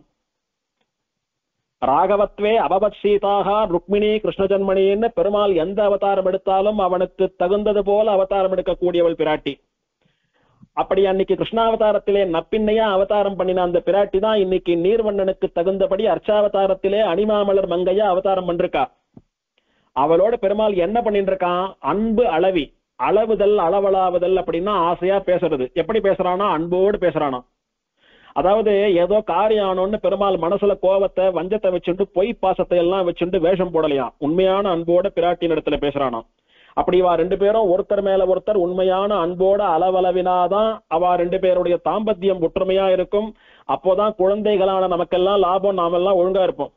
ஆகையினாலே அவ ரெண்டு பேரும் ஒருத்தர் மேல ஒருத்தர் அன்பா இருக்கிறது கூட நம்முடைய நன்மைக்காகத்தான். அதனாலே அவர்களுடைய அன்பு தூயது. அப்படி இந்த பெருமாள் அணிமாமலர் மங்கை நாச்சியாரோட கூட அன்பாக அளவிக்கொண்டிருக்கக்கூடிய இடம் இது. அவன் யார் தெரியுமோ? அவுணர் எந்தானும் இரக்கமில்லாதவன். ராட்சசால் மேல அவனுக்கு கருணைன்றதே கிடையாது. ஏன்னா நல்லவாளுக்கு கஷ்டம் கொடுக்கக்கூடியவா, அவ மேல கருணை காட்டினா நல்லவாளை காப்பாத்தாம விட்டுருவானே. ஆகையினாலே பாகவதர்களிடத்திலே துவேஷம் உள்ள ராட்சசாலுக்கு அசுராளுக்கு பெருமாள் என்னைக்கும் இரக்கம் காட்டுறதே கிடையாது. அப்பேற்பட்ட நிருசிம்மன் இவன். உறையும் இடமாவது, அவன் அணிமாமலர் மங்கையோடு கூட அன்பாக அமர்ந்து கொண்டு பேசிக் கொண்டிருக்கக்கூடிய இடம் எது தெரியுமோ? இரும்பொழில் சூழ் நன்றாய புனல் நரையோர். நல்ல நீர்வளத்தினாலே பல சோலைகள் இருக்கக்கூடிய, சோலைகளாலே சூழப்பெற்ற நீர்வளம் மிக்க திருநரையூர் நாச்சியார் கோயில் திவதேசம். பல கழனிகள் பல வயல்கள் சூழ்ந்து வயலாளி மணவாளனாக இருக்கக்கூடிய திருவாலி. காவிரி நதி பாய்ந்து வலம் செய்யக்கூடிய திருக்குடந்தை. நீர் தடங்கள் பெண்ணையாறு அப்படி பலபலான்னு பிரவகிக்கக்கூடிய கோவல் நகர் திருக்கோவலூர். இதெல்லாம் தான் பெருமாள் அப்படி தாயாரோட அன்பாக பேசி குலவக்கூடிய இடம். அந்த 4 பெருமாளும் கூட நின்றான், இருந்தான், கிடந்தான், நடந்தான். திருநரையூர்னு சொல்லக்கூடிய நாச்சியார் கோயிலிலே நின்றான். திரு ஆலியிலே நிருசிம்மனாக இருந்தான். திருக்குடந்தையிலே அமுதனாக கிடந்தான். திருக்கோவலூரிலே திரிவிக்கிரமனாக நடந்தான். அவளுக்கெல்லாம் ஒரே இடம் அது தெரியுமா? ஏன் ஒரே இடம்னு சொல்றார்? இவ 4 பேர் 4 இடத்துல இருக்கா. ஆனா 4 பேரை சேர்ந்து ஒரு இடத்துல இருக்கா. எங்க தெரியுமோ? மாமலையாவது நீர்மலையே. சொல்லி முடிக்க முடியாத பெருமைகளை உடைய அரும்பெரும் மலை. மாமலைன்னா திருவேங்கடமலையை போல அளவிலே பெரிய மலைன்னு எடுத்துக் கொள்ளாதீர்கள். மூர்த்தி சிறிதானாலும் கீர்த்தி பெரிது. சின்ன மூர்த்தி தான், சின்ன மலை தான், ஆனா பெருமை பெருசு. அத்தனை சிறப்புகள் வாய்ந்த மலை, 4 பெருமாள்களை அடக்கிய மலை. ஆகையினாலே மாமலை. அப்படி பிரசித்தமான மலை எது தெரியுமோ? இந்த திருநீர்மலையே. நீர்மலைன்னு சொல்லல ஆழ்வார். நீர்மலையே அப்படின்னா இந்த நீர்மலைக்கு சமானமான ஒரு மலை கிடையாது. நீர்மலையே 4 பேர் உரைகின்ற மலைன்னு கொண்டாடுறார். அப்படி 4 பெருமாள்களும் முதல் பாட்டுல ஒரு பாட்டாலேயே ஆழ்வாரால மங்களாதாசனம் பண்ணிட்டார் ஆழ்வார். இதுக்கு மேல அவர் பதிகமே பாட வேணாம் சுவாமி. அடுத்த 9 பாசுரத்தை பாடவே வேணாம். ஆழ்வார் அப்படியே ஸ்கிப் பண்ணி விடலாம். இந்த ஒரு பாட்டு போறோம். அணிமாமலர் மங்கைன்னு தாயார சொல்லிட்டார். திருநீர்மலைன்னு ஊர் பேரை சொல்லிட்டார். நின்றான், இருந்தான், கிடந்தான், நடந்தான்னு 4 பெருமாள மங்களாதாசனம் ஆயிடுத்து. இந்த ஒரு பாட்டே போறோம் திவதேசம்னு சொல்றதுக்கு. இருந்தாலும் ஆழ்வார் 6 மாசம் தங்கி இருந்து அனுபவித்த பெருமாளானபடியினாலே அவனுடைய பெருமையை 10 பாசுரங்களாக வெளியிடுகிறார். அப்படி தன்னுடைய 4 திவதேச காட்சியும் பெருமாள் ஆழ்வாருக்கு இந்த ஒரு இடத்திலேயே காட்டி கொடுத்த உத்தமமான மலை மாமலை. ஹிரண்யவதம் பண்ணின நிருசிம்ம ரூபியா பெருமாள் எழுந்தருளி இருக்கக்கூடிய மலை. வாமனனாக வந்து திரிவிக்கிரமனாக உலகளந்த எம்பெருமானுடைய மலை. சுதர்சனாழ்வானை கொண்டு சூரியனை மறைத்து ஏற்றம் பண்ணின கிருஷ்ணனுடைய மலை. பாண்டவர்களுக்காக பாரத யுத்தத்தை நடத்தி அவர்களுக்கு வெற்றியை பெற்றுக் கொடுத்த கண்ணன் வாழ்கிற மலை, கடலிலே அணை கட்டி ராவணனுடைய 10 முடிகளையும் அறுத்து சீதை பிராட்டியை ரட்சித்தவனுடைய மலை, அவனே நீலமுகில் வண்ணனாக நீர்வண்ணனாக சேவை சாதிக்கக்கூடிய க்ஷேத்திரம். இதுதான் நாம் உய்வதற்கு தகுந்த இடம். ஆகையினாலே என்னை சேர்ந்தவர்கள் ஸ்ரீ வைஷ்ணவர்கள் எல்லாம் இந்த திருநீர்மலைக்கு வாருங்கள், வந்து இந்த மலையினிடத்திலே இந்த எம்பெருமானிடத்திலே பக்தி பண்ணுங்கள் அப்படின்னு நம்ம எல்லாம் ஆழ்வார் அன்போடு அழைக்கக்கூடிய ஆச்சரியமான அற்புதமான திவ்யதேசம் இது. இப்படி 4 திவ்யதேசத்து பெருமாள்கள் ஒரே மாதிரி சேவை சாதிக்கிறா அப்படின்னு சாதிக்கிறார். பல திவ்யதேசத்திலே சேவை சாதிக்கக்கூடிய காட்சியெல்லாம் கூட நமக்காக இங்கே கிடைக்கிறது ஒரு திவ்யதேசத்திலேயே. இந்தந்த பெருமாளை இங்கதான் போய் சேவிக்கணும்னு இல்ல, எல்லா பெருமாளையும் இங்க சேவை சுடலாம், வாங்க ஒரு இடத்துக்கு வந்தா போறோம்னு கூப்பிடுற. இந்த காண்டவ வனத்த ஆழ்வார் மங்களாதாசனம் பண்றார். காண்டவ வனம் என்பதோர் காடு, அமரர்க்கு அரையன் அது காண்டவன் நிற்க, முனே மூண்டாரழல் உண்ண முனிந்ததுவும் அதுவன்றியும் முன்னுலகம் பொறை தீர்த்து ஆண்டான் அவ்வுணநகல் மார்பம் உகிரால் வகிராக முனிந்தறியாய் நீண்டான் குரலாகி நிமிர்ந்தவனுக்கிடமாம் மலையாவது நீர்மலையே. காண்டவ வனம் என்பதோர் காடு அப்படின்னு இந்த காட்டை மங்களாசனம் பண்ணிவிட்டார். கஷேத்திரத்தையும் மங்களாசனம் பண்ணி ஆயிடுத்து. காண்டவ வனம்னு வனம் மங்களாசாசனம் ஆயிடுத்து, நீர்மலைன்னு மலை மங்களாசாசனம் ஆயிடுத்து, அனிமாமலர் மங்கை தாயார் மங்களாசாசனம் ஆயிட்டா, 4 பெருமாளும் மங்களாசாசனம் ஆயிடுத்து. இத்தனை கிரெடிட் வேற எந்த திவ்யதேசத்திற்கு உண்டு சுவாமி? அதனாலே இது மாமலை, மாமலையாவது நீர்மலை. அமரருக்கு அரையன் அப்படின்னா தேவர்களுக்கு அரசனான இந்திரன். அவன் காண்டவ வனம் என்று பெயருடைய ஒரு காட்டை ரொம்ப பொத்தி பாதுகாத்துட்டு வந்தான். அந்த காண்டவவனம்னு சொல்லக்கூடிய காட்டுல, அந்த காண்டவவனம்னு சொல்லக்கூடிய காடு எங்க இருந்ததுன்னா யமுனா நதி கரையில இருந்த காடு அது. அந்த காட்டுல நிறைய அசுரர்கள் ராட்சசர்கள் இவெல்லாம் துர்சக்திகள்லாம் நடமாடிட்டு இருந்தா, அவளுடைய ராஜ்யம் நடந்துட்டு இருந்த இடம் அதெல்லாம். அந்த சமயத்திலே ஒரு ரிஷியானவர் நிறைய யாகங்கள் எல்லாம் பண்ணி அக்னிக்கு விசேஷமா நிறைய நெய்ய ஆகுதியா கொடுத்து, அக்னிக்கு நிறைய நெய் சாட்டு சாட்டு சாட்டு சாட்டு வயிறு அப்படியே மந்தமா போயிடுத்து. இதுக்கு மேல நெய்யே சாப்பிடக்கூடாதுன்ற முடிவுக்கு வந்துட்டோம் அக்னி.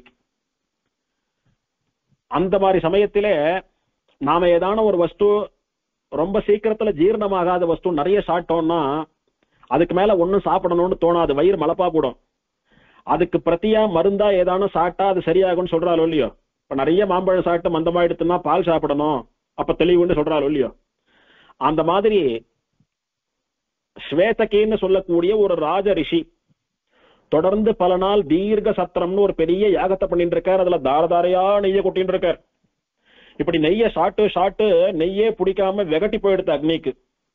அதனால நெய்ல ஒரு ஆசை ஒரு ஆர்வமே ஏற்படாம பல நாள் என்ன இந்த ரிஷி வெறும் நெய்யே கொடுத்துட்டு இருக்காருன்னு சாப்பிட பிடிக்காம அக்னியினுடைய சரீரம் எல்லாம் மெலிந்து போயிடுத்து. அக்னி அப்படியே நோய் வந்தவன் போல ஆயிட்டான்.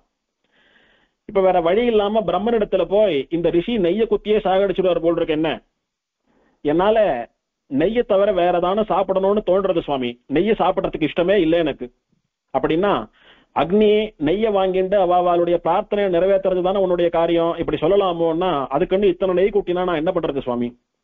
சரி கவலைப்படாது, அசுரர்கள் எல்லாம் ஒளிஞ்சுண்டு துஷ்ட காரியங்கள் பண்ணக்கூடிய ஒரு காடு இருக்கு, காண்டவ வனம்னு பெயர். அந்த காட்டை போய் எரிச்சுடு, அதாவது அந்த காட்டை உன்னுடைய நாக்காலே சாட்டுடு. அப்போ நெய்யே சாட்டு மந்தமா இருக்கிற உன்னுடைய உடம்புக்கு காட்டுல இருக்கிற கரடுமுரடான வஸ்துக்களை எல்லாம் சாட்டியானா அது ஒரு மாத்து மருந்தா அமைஞ்சு வயிறு சரியாயிடும். அதுக்கப்புறம் நெய் சாப்பிடலாம், நல்லா ஸ்வஸ்தமாயிடுவேன்னு பிரம்மன் சொல்றான். இதனால அக்னியானவன் அந்த காண்டவ வனத்தை எரிக்கணும்னு போறான். எரிக்க ஆரம்பிச்சிட்டோம், அதாவது சாப்பிட ஆரம்பிக்கிறான். அங்க இருந்த ராட்சசா எல்லாம் வேற வழி இல்லாம இந்திரனிடத்துல பிரார்த்திக்கிறான். இந்திரா, நீ தான் மழைக்கு அதிபதி, நாங்க அசுராலா இருந்தாலும் இப்ப உன்னை தெய்வம்னு நினைச்சு உன்னை வணங்கி பிரார்த்திக்கிறோம். நீதான் சரணாகத்தாலான எங்களை காப்பாற்றணும், நல்ல மழை பெய்யணும், அக்னியானது எங்களை சாப்பிடவே கூடாது, நாங்க சௌக்கியமா இருக்கணும்னு பிரார்த்திக்க, அசுராலா இருந்தாலும் ராட்சசாலா இருந்தாலும் நம்மள தெய்வம்னு சொல்லி பிரார்த்திச்சுட்டாலேன்னு ஒரு புகழ்ச்சி போதையிலே இந்திரன் என்ன பண்ணினா நல்ல மழையை பெய்ய வச்சு அந்த காட்டை எரிக்க முடியாதபடி அக்னியானவன் சாப்பிட முடியாதபடி காப்பாத்தினான். அப்போ அங்க இருந்த ரிஷிகள் எல்லாம் இந்த காண்டவ வனத்திலே இந்த துஷ்டா எல்லாம் இருந்துட்டு இங்க தவம் பண்ணக்கூடிய யாகம் பண்ணக்கூடிய நல்ல ரிஷிகளை எல்லாம் ரொம்ப ஹிம்சை பண்ணிட்டு கொன்னு சாட்டுண்டு வரா. அவளை எல்லாம் தேவரி சம்ஹாரம் பண்ணியே ஆகணும்னு கிருஷ்ணனோடு பேசிக்கொண்டிருந்த அர்ஜுனனோடு பேசிக்கொண்டிருந்த கிருஷ்ணனிடத்துல போய் பிரார்த்திக்கிறான். அப்ப அர்ஜுனன் என்ன பண்றான், கிருஷ்ணனிடத்திலே பிரார்த்திக்கிறான், ஆமா சுவாமி வாஸ்தவம் தான் கண்ணா, நீதான் அவளை எல்லாம் சம்ஹாரம் பண்ணி இந்த ரிஷிகளை எல்லாம் காப்பாத்தணும். அந்த காடு முழுக்க செடி கொடி இருக்கோ இல்லையோ அவாதான் நிறைஞ்சிருக்கா, அதனால காட்டு எரிச்சுட்டா போறது, அக்னி எரிக்கலான்னு வந்தான், அவனையும் இந்த மாதிரி எரிக்க விடாம பண்ணிட்டு இருக்கான் இந்திரன் அப்படின்னு சொன்ன உடனே, இந்திரனை நாம அடக்கிட்டோமானா அக்னி சுலபமா இந்த காட்டை எரிச்சுடலாம், ஆகையினால இந்திரனை அடக்கணும், முதல்ல இந்திரன் அடக்கிறதுக்கு வழியை பார்க்கலான்னுட்டு தேரு குதிரை யானை அந்த மாதிரி பலவிதமான படைகளோடு கூட வருணனோட உதவியோடு கூட இந்திரனை எதிர்த்து போரிட்டு இந்திரன் கண்ணனிடத்திலே போர்ல தோத்து கடைசியில இந்திரன் தோத்து விடுறான், கண்ணன் ஜெயிச்சு விடுறான். இப்போ அக்னி இந்திரனாலே மழை பெய்விக்க முடியாமல் இந்திரன் தோத்து நின்ன போது சந்தோஷமா அந்த காண்டவ வனத்தை எரிச்சுட்டான், சாட்டான். இதனால என்னாச்சு, துஷ்ட சக்திகள் துஷ்ட ராட்சசாலாம் ஒழிஞ்சு போயிட்டா. இப்படி கண்ணன் தான் சம்ஹாரம் பண்ணி துஷ்ட ராட்சசால அழிக்கிறது மட்டும் இல்லாமல் அக்னியை கொண்டும் துஷ்டர்களை எல்லாம் அழித்து நல்லது பண்றான். ஆக ராமாவதாரத்திலே ராவண சம்ஹாரம் என்ன, ஹிரண்ய சம்ஹாரம் என்ன, ஹிரண்யகசிபுவினுடைய சம்ஹாரம் என்ன, கும்பகர்ணோட சம்ஹாரம் என்ன, இப்படி கம்ச சிசுபால சம்ஹாரம் என்ன, இந்த மாதிரி துஷ்ட ராட்சசாலை எல்லாம் தான் சம்ஹாரம் பண்ணது போல துஷ்ட ராட்சசர்களினுடைய கூடாரமாக திகழ்ந்த காண்டவனம்னு சொல்லக்கூடிய காடையும் அக்னியை கொண்டு விழுங்க செய்தான். அப்படி துஷ்டர்களை அழித்து நல்லவர்களுக்கு அனுகிரகம் பண்ணின கண்ணன் இவன் அப்படின்னுட்டு இந்த காண்டவ வனத்தினுடைய புராணமானது சொல்லப்படுறது. அந்த காண்டவ வனம் பெருமாளை பிரார்த்திச்சுண்டுதான், நான் ஏதோ துஷ்ட புத்தியிலே துஷ்டர்களுக்கெல்லாம் இடம் கொடுத்துட்டேன், அந்த பாவம் எல்லாம் போக பெருமாளுடைய திருவடியை மேல படணும் அப்படின்னு பிரார்த்திக்க, நீதான் அக்னியாலே எரிக்கப்பட்டு எரிஞ்சு போயிட்டியே, எங்க என்னுடைய திருவடி மேல படுறதுன்னு பெருமாள் தமாஷா சொல்ல, நீ நினைச்சா முடியும், மனசு வைக்கணும்னு அது பிரார்த்திக்க, பின்னொரு காலத்திலே இந்த கஷேத்திரத்திலே நான் தோன்றுகிறேன், அப்போது நீ எனக்கு முன்னாலே காண்டவ வனம்னு சொல்லக்கூடிய வனமா அங்க போய் மாறி இருப்பாய், உன் மீது தோயாதிரின்னு சொல்லக்கூடிய மலை மீது நான் பல திருக்கோலங்களிலே சேவை சாதிப்பேன், நீயோ கண்ணனா என்ன உன்னுடைய காலடி படணும்னு சொன்னேன், நான் உன் மேல நிக்கிறது மட்டும் இல்ல, நிப்பேன் நடப்பேன் உட்கார்ந்துப்பேன் படுத்துப்பேன் எல்லாம் பண்ணுவேன்னு பெருமாள் வரம் கொடுத்து அந்த காண்டவ வனமே இங்கு காண்டவ வனமாக வந்து அதன் மேலே நீர்மலை வந்து நீர்மலைக்கு மேலே 4 பெருமாள் சேவை சாதிக்கிறான். இந்த பாட்டிலே பாருங்க, அவுணன் அகல் மார்பகலம் உயிரால் வகிராக முனிந்து அறியாய் அப்படின்னுட்டு ஹிரண்ய சம்ஹாரம் பண்ணினன் ருசிம்மனாவும் மங்களாசனம் பண்ணி ஆயிடுத்து. நீண்டான் குரலாகி நிமிர்ந்தவன் அப்படின்னு திரிவிக்ரமாவதாரத்தையும் கூட மங்களாசனம் பண்ணி ஆயிடுத்து. முதல் பாட்டிலேயே 4 பேரும் சொல்லிட்டார், இருந்தாலும் பிரத்யேகமா ஒருத்தரையும் தனித்தனியா மங்களாசனம் பண்ணிட்டு வரார். இப்படி 10 பாசுரங்களாலே திருமங்கையாழ்வாரானவர் இந்த 4 எம்பெருமான்களையும் மலையையும் மங்களாசாசனம் பண்ணி ஆச்சரியமாக கடைசியா ஒரு வார்த்தை சொல்றார், நின்னா இருந்தான் கிடந்தான் நடந்தான், இத்தனை சொல்லி என்ன சுவாமி, 4 பேரையும் பொதுவா சேர்த்து ஒரு பாட்டுல சொல்லிட்டேன், 4 பேரையும் தனித்தனியா சொல்லிட்டு வரேன்னு 9 பாட்டும் சொல்லி ஆயிடுத்து, காண்டவ வனம்னு பெயர் வந்ததுக்கான காரணத்தையும் சொல்லி ஆயிடுத்து. இவ்வளவு சொல்லி என்ன, நறுக்கு தரித்தா போல ஆச்சரியமா 2 வரியில சொல்றேன் சுவாமி. நெடுமாலவன் மேவிய நீர்மலை, மேவுதல் அப்படின்னா பெருமாள் விரும்பி வந்து பர்மனண்டா தங்கிடுறது. அப்படி நெடுமால் திருமால் சிவன் நாராயணன் வந்து நிரந்தரமாக தங்கிவிட்ட மலை. இந்த மலைக்கு மேல வந்துட்டான், நிக்கிறது என்ன, நிக்கிறேன் உட்கார்றேன் நடக்கிறேன் படுத்துக்கிறேன் எல்லாம் இந்த மலையில தான் பண்ணுவேன், வேற எங்கேயும் போக மாட்டேன் இனிமேல் அப்படின்னு நிரந்தர வாசஸ்தானமாக இதை தன்னுடைய பர்மனன்ட் ரெசிடென்ஸ் ஆகின்றான் பெருமாள். அப்படின்னு நெடுமாலவன் மேவிய நீர்மலை அப்படின்னு ஆழ்வார் ஆச்சரியமா இந்த மலையை கொண்டாடுறார். ஆழ்வார் நாயகியாகவும் இந்த மலையை அனுபவிக்கிறார், நாயகியினுடைய தாயாகவும் தோழியாகவும் கூட இந்த மலையை பத்தி எல்லாம் பாடுறார். அலங்கெழு தடக்கை ஆயன்வாய் ஆம்பல்க்கு அழியுமால் எண்ணுள்ளம் என்னும் புலங்கெழு பொருநீர் புட்கொழி பாடும் போதுமோ நீர்மலைக்கெண்ணும் குளங்கெழு கொல்லி கோமலவல்லி கொடியடை நெடுமழை கண்ணி இளங்கெழில் தோழிக்கு எண்ணிணைந்திருந்தாய் இடவந்த எந்திபிரானே. இந்த பரகால நாயகியினுடைய தாயார் பெருமாள் எழுந்தருளி இருக்கிற திவதேசங்கள் பேரையே சொல்லிட்டு அங்க போவனா இங்க போவனா அவனை பாப்பனா இவனை பாப்பனான்னு உன்னையே நினைச்சுட்டு இருக்காயோ. இவளை பத்தி உன் மனசுல என்ன நினைச்சிட்டு இருக்க, இவளை என்னதான் பண்ண போற அப்படின்னு கேள்வி கேட்கக்கூடிய தாயாருடைய பாசுரம். அதுல சொல்றச்ச போதுமோ நீர்மலைக்கு என்னும், நான் என்ன திருநீர்மலைக்கு போட்டோமா, அங்க பெருமாளை போய் சேவிக்கிட்டோமா, அங்க பெருமாள் என்ன கல்யாணம் பண்ணிப்பானா அப்படின்னு தான் சொல்லிட்டு இருக்கா அப்படின்னு திருநீர்மலையையும் சொல்றாள் தாயார். அது ஒரு பாசுரம். ஓடா அரியாய் இரணியனை ஊனிடந்த சேடார் பொழில் சூழ் திருநீர்மலையானை அப்படின்னுட்டு இரண்ய சம்ஹாரம் பண்ணின நிருசிம்மன், திருநீர்மலை மேல இருக்கக்கூடிய சாந்த நிருசிம்மனை தனிப்பாட்டாலேயே மங்களாசாசனம் பண்ணிருக்காரு. திரும்ப மஞ்சுயர் மாமதி தீண்ட நீண்ட மாலிருஞ்சோலை மணாளர் வந்து என் நெஞ்சுள்ளும் கண்ணுள்ளும் நின்று நீங்கார் நீர்மலையார் கொள் நினைக்க மாட்டேன். மஞ்சுயர் பொன்மலை மேலெழுந்த மாமுகில் போன்றுளர் வந்து காணீர் அஞ்சிரை புள்ளுமொன்று ஏறி வந்தார் அச்சோ ஒருவர் அழகியவா அப்படின்னுட்டு திருநாகையிலே சௌந்தர்யராஜ பெருமாளை மங்களாசாசனம் பண்ற போது கூட இந்த திருநீர்மலை பெருமாளை மனசுல நினைச்சுக்கிறார் ஆழ்வார். இப்படி பரகால நாயகியினுடைய மனசை விட்டு அகலாத பெருமாளா இந்த நீர்மலை நீர்வண்ணன் சேவை சாதிக்கிறான். ஒரு பெருமாளே இந்த நாயகியை ஒரு பாடா படுத்திடுவா. 4 பெருமாளாச்சு. இவன் அனுபவிச்சுட்டு இருக்கிறச்ச அவன் ஞாபகத்துக்கு வர, அவன் அனுபவிச்சுட்டு இருக்கிறச்ச இன்னொருத்தன் ஞாபகத்துக்கு வர, 4-5 பெருமாள் அப்படி இந்த நாயகியை போட்டு ஒரு பாடு படுத்துறா. அப்பா நீர்மலைக்கு போயே தீரணும். 5 பெருமாள் இருக்கா, ஒருத்தன் இல்லாட்ட ஒருத்தனாவது என்ன கைப்பிடிச்சு கல்யாணம் பண்ணிப்பான்னு இந்த நீர்மலை மேலேயே நாயகியினுடைய மனசு போறது. நீர்மலையார் கொள் நினைக்க மாட்டேன். நாகப்பட்டினத்துக்கு போயும் திருநீர்மலை பெருமாளை தான் நினைச்சுக்கிறான் நாயகி. அப்படி ஆச்சரியமான பெருமாள். அவ்வளவு சொல்லி என்ன, இவ்வளவு சொல்லி என்ன, ஏர் வண்ண என் பேதை என் சொல் கேளால், இவ்வளவு அழகா இருக்கக்கூடிய என்னுடைய பொண்ணு என் பேச்ச கேட்க மாட்டேன்றா. வேற என்ன பண்றா மாமி, எம்பெருமான் திருவரங்கம் எங்கே என்னும், அந்த பெருமாள் சேனிச்சுட்டு இருக்கிற ஸ்ரீரங்கம் எங்கன்னு சொல்லுங்க, நான் போய் அந்த பெருமாளை சேர்த்து கட்டிக்கிறேன். நான் சொல்ல மாட்டேன், சொன்னா இந்த க்ஷணமேன்னு தனியா விட்டுட்டு போடுவேன். சின்ன பொண்ணு உன்னை அந்த மாதிரி அனுப்ப மாட்டேன்னு விட்டா தாயார். சரி நீ சொல்லல என்ன, அந்த பெருமாளே திருநீர்மலையில படுத்துட்டு இருக்கான், அங்க போறேன். நீர்வண்ணன் நீர்மலைக்கே போவேன் என்னும், ஆழ்வாரே காட்டி கொடுத்துட்டார். ஸ்ரீரங்கம் போக முடியலையா, திருநீர்மலைக்கு வந்து சேவிங்க போறோம்.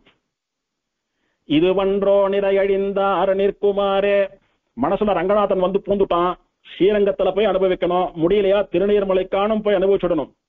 அம்மா நீ என்ன ரங்கநாதன் பின்னாடி போகக்கூடாதுன்னு சொன்னியானா நான் போகாம இருந்துருவேன்னு மட்டும் நினைக்காத. எங்க சுத்தினாலும் ரங்கநாதன் தான். சொன்னபடி இந்த பரகால நாயகிக்காகவோ என்னவோ தெரியல, மெட்ராஸ்ல எங்க பார்த்தாலும் ரங்கநாதன் தான். திருநீர்மலையில ரங்கநாதன், திருவல்லிக்கேணியில ரங்கநாதன், திருவிடந்தையில ஒரு ரங்கநாதன், எங்க பார்த்தாலும் ரங்கநாதன். இந்த பரகால நாயகிக்கு அம்மா வழி சொல்லலைன்னா கூட அங்கங்க உனக்கு பக்கத்துல உன் சௌகரியத்துக்காக நான் ரங்கநாதனா படுத்துட்டு இருக்கேன், எங்கேயான வந்துரும், நம்ம 2 பேரும் சேர்ந்து கல்யாணம் பண்ணிக்கலாம்னு பெருமாள் இந்த நாயகிக்காக வந்து சேவை சாதிக்கிறான். தாரார் குடந்தை கடிகை கடல் மல்லை ஏறார் பொழில் சூழ் இடவெந்தை நீர்மலை அப்படின்னு மடலிலே கூட நீர்மலையானது மங்களாதாசனம் பண்ணப்பட்டிருக்கிறது. இவ்வளவு சொல்லிட்டு கடைசியில சரணாகதி பண்ற, திருநீர்மலை பெருமாளுடைய அனுகிரகத்தை தவிர திருநீர்மலை பெருமாளை விட்டா வேற கதி இல்லை எனக்கு. கதியேல் இல்லை நின்னருளல் அதெனக்கு நிதியே திருநீர்மலை நித்தில தொத்தே பதியே பரவித் தொழும் தொண்டர் தமக்கு கதியே உன்னை கண்டு கொண்டு உய்ந்தொழிந்தேனே. திருநீர்மலையில இருக்கக்கூடிய பெருமாளே, முத்து போல இருக்கக்கூடிய முத்து மாலை போல இருக்கக்கூடிய அழகனே, ஊர் ஊரா வந்து பாகவதர்களாலே சேவிக்கக்கூடிய திவதேசத்தை எம்பெருமானே, உன் தொண்டர்களான எங்களுக்கெல்லாம் கதியாக இருக்கக்கூடியவனே, சரணாகத வத்சலனே, உன்னுடைய அனுகிரகத்தை, உன்னுடைய தயையை, உன்னுடைய கருணையை விட்டா எங்களுக்கெல்லாம் வேற கதி இல்லடாப்பா. அப்படி எல்லா பக்தர்களுக்கும் கதியா இருக்கக்கூடிய திருநீர்மலை பெருமாளே, உன்னை கண்டு கொண்டு உய்ந்தொழிந்தேனே. திருநீர்மலை பெருமாள் தான் நமக்கெல்லாம் கதி, திருநீர்மலை தான் நமக்கெல்லாம் கதின்னு தெரிஞ்சுட்டேன். உன் காலை பிடிச்சுட்டேன், உன் மலைக்கு வந்துட்டேன், உன் ஊருக்கு வந்துட்டேன். நான் வந்து உன் காலை பிடிச்சிருந்த அந்த க்ஷணமே என் தலையில மோட்சம் எழுதி ஆயிடுத்து.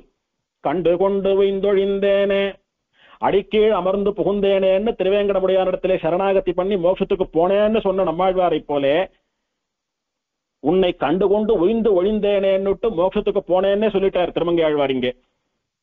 அப்படி ஆச்சரியமா ஆழ்வாராலே அனுபவிக்கப்பட்ட பெருமாள் பிள்ளை பெருமாள் ஐயங்காருடைய பாடல். இறங்கும் உயிரனைத்தும் இன்னருளால் காப்பான் அரங்கன் ஒருவனுமே ஆதல் கரங்களால் போர்மலைவான் வந்த புகழ்வாணன் காட்டினான் நீர்மலை வாழ் எந்தை எதிர் நின்று. இங்க விஷயம் என்னன்னா, இந்த திருநீர்மலை ரங்கநாதனை கண்ணனாக பிள்ளை பெருமாள் ஐயங்கார் அனுபவிக்கிறார். அன்னைக்கு கிருஷ்ணாவதாரம் பண்ணினவன் தான் இந்த ரங்கநாதன், இந்த ரங்கநாதன் தான் அந்த கண்ணன் அப்படின்னு இவருடைய அனுபவம்.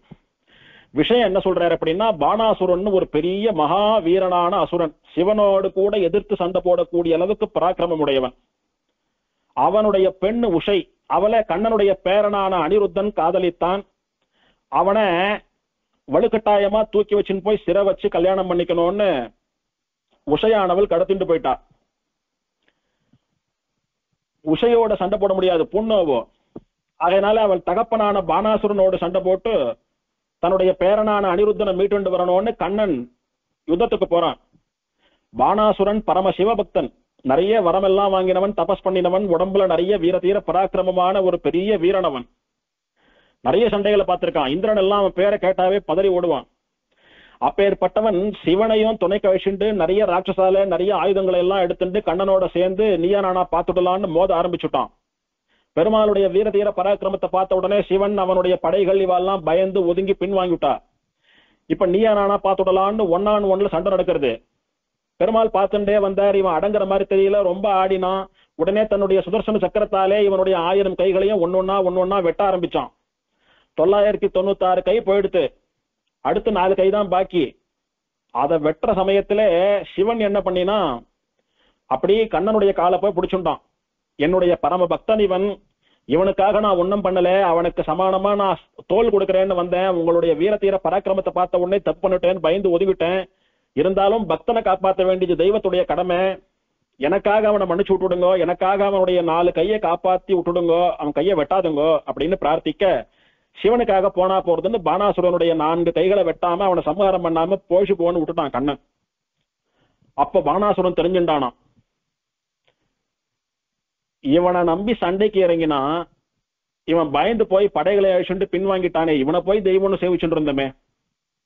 தன்னை எதிர்த்து சண்டை போட வந்த எதிரியா இருந்தாலும் கூட எவனோ ஒருத்தன் மன்னிப்பு கேட்டு காலை பிடிச்சான்ற ஒரே காரணத்துக்காக இத்தனை கோபமாக இருந்தவன் கோபம் தனிய பெற்று இத்தனை நீர்மையோடே எளிமையோடே ஒரு நீர் பண்டம் போலே உருகி வந்து நம் மீது கருணை காட்டி 4 கையை வெட்டாம விட்டுட்டானே, இவன் அல்லவா தெய்வம், இந்த கண்ணன் அல்லவா காக்கும் தெய்வம், இவன் தானே எல்லோருக்கும் இறங்கி வந்து அனுகிரகம் பண்ணக்கூடிய எளிமையான தெய்வம் அப்படின்னு உணர்ந்தானாம்.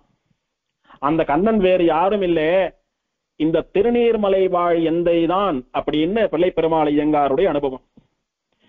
இப்படி நீர்வண்ணன் என்கிற பெருமாளுடைய நீர்மை குணத்தை இந்த வரலாறு தவிர வேற எதையும் சொல்லினாலும் கூட இன்னும் தெளிவா புரிய வைக்க முடியாது. ஆகையினாலே இந்த வரலாற்றை சொல்லி அந்த நீர்மைக்கு சொந்தக்காரனான கண்ணன் தான் இந்த நீர்மலை வாழ் எந்தை அப்படின்னு காட்டி கொடுக்கிறார் பிள்ளை பெருமாள் ஐயங்கார்.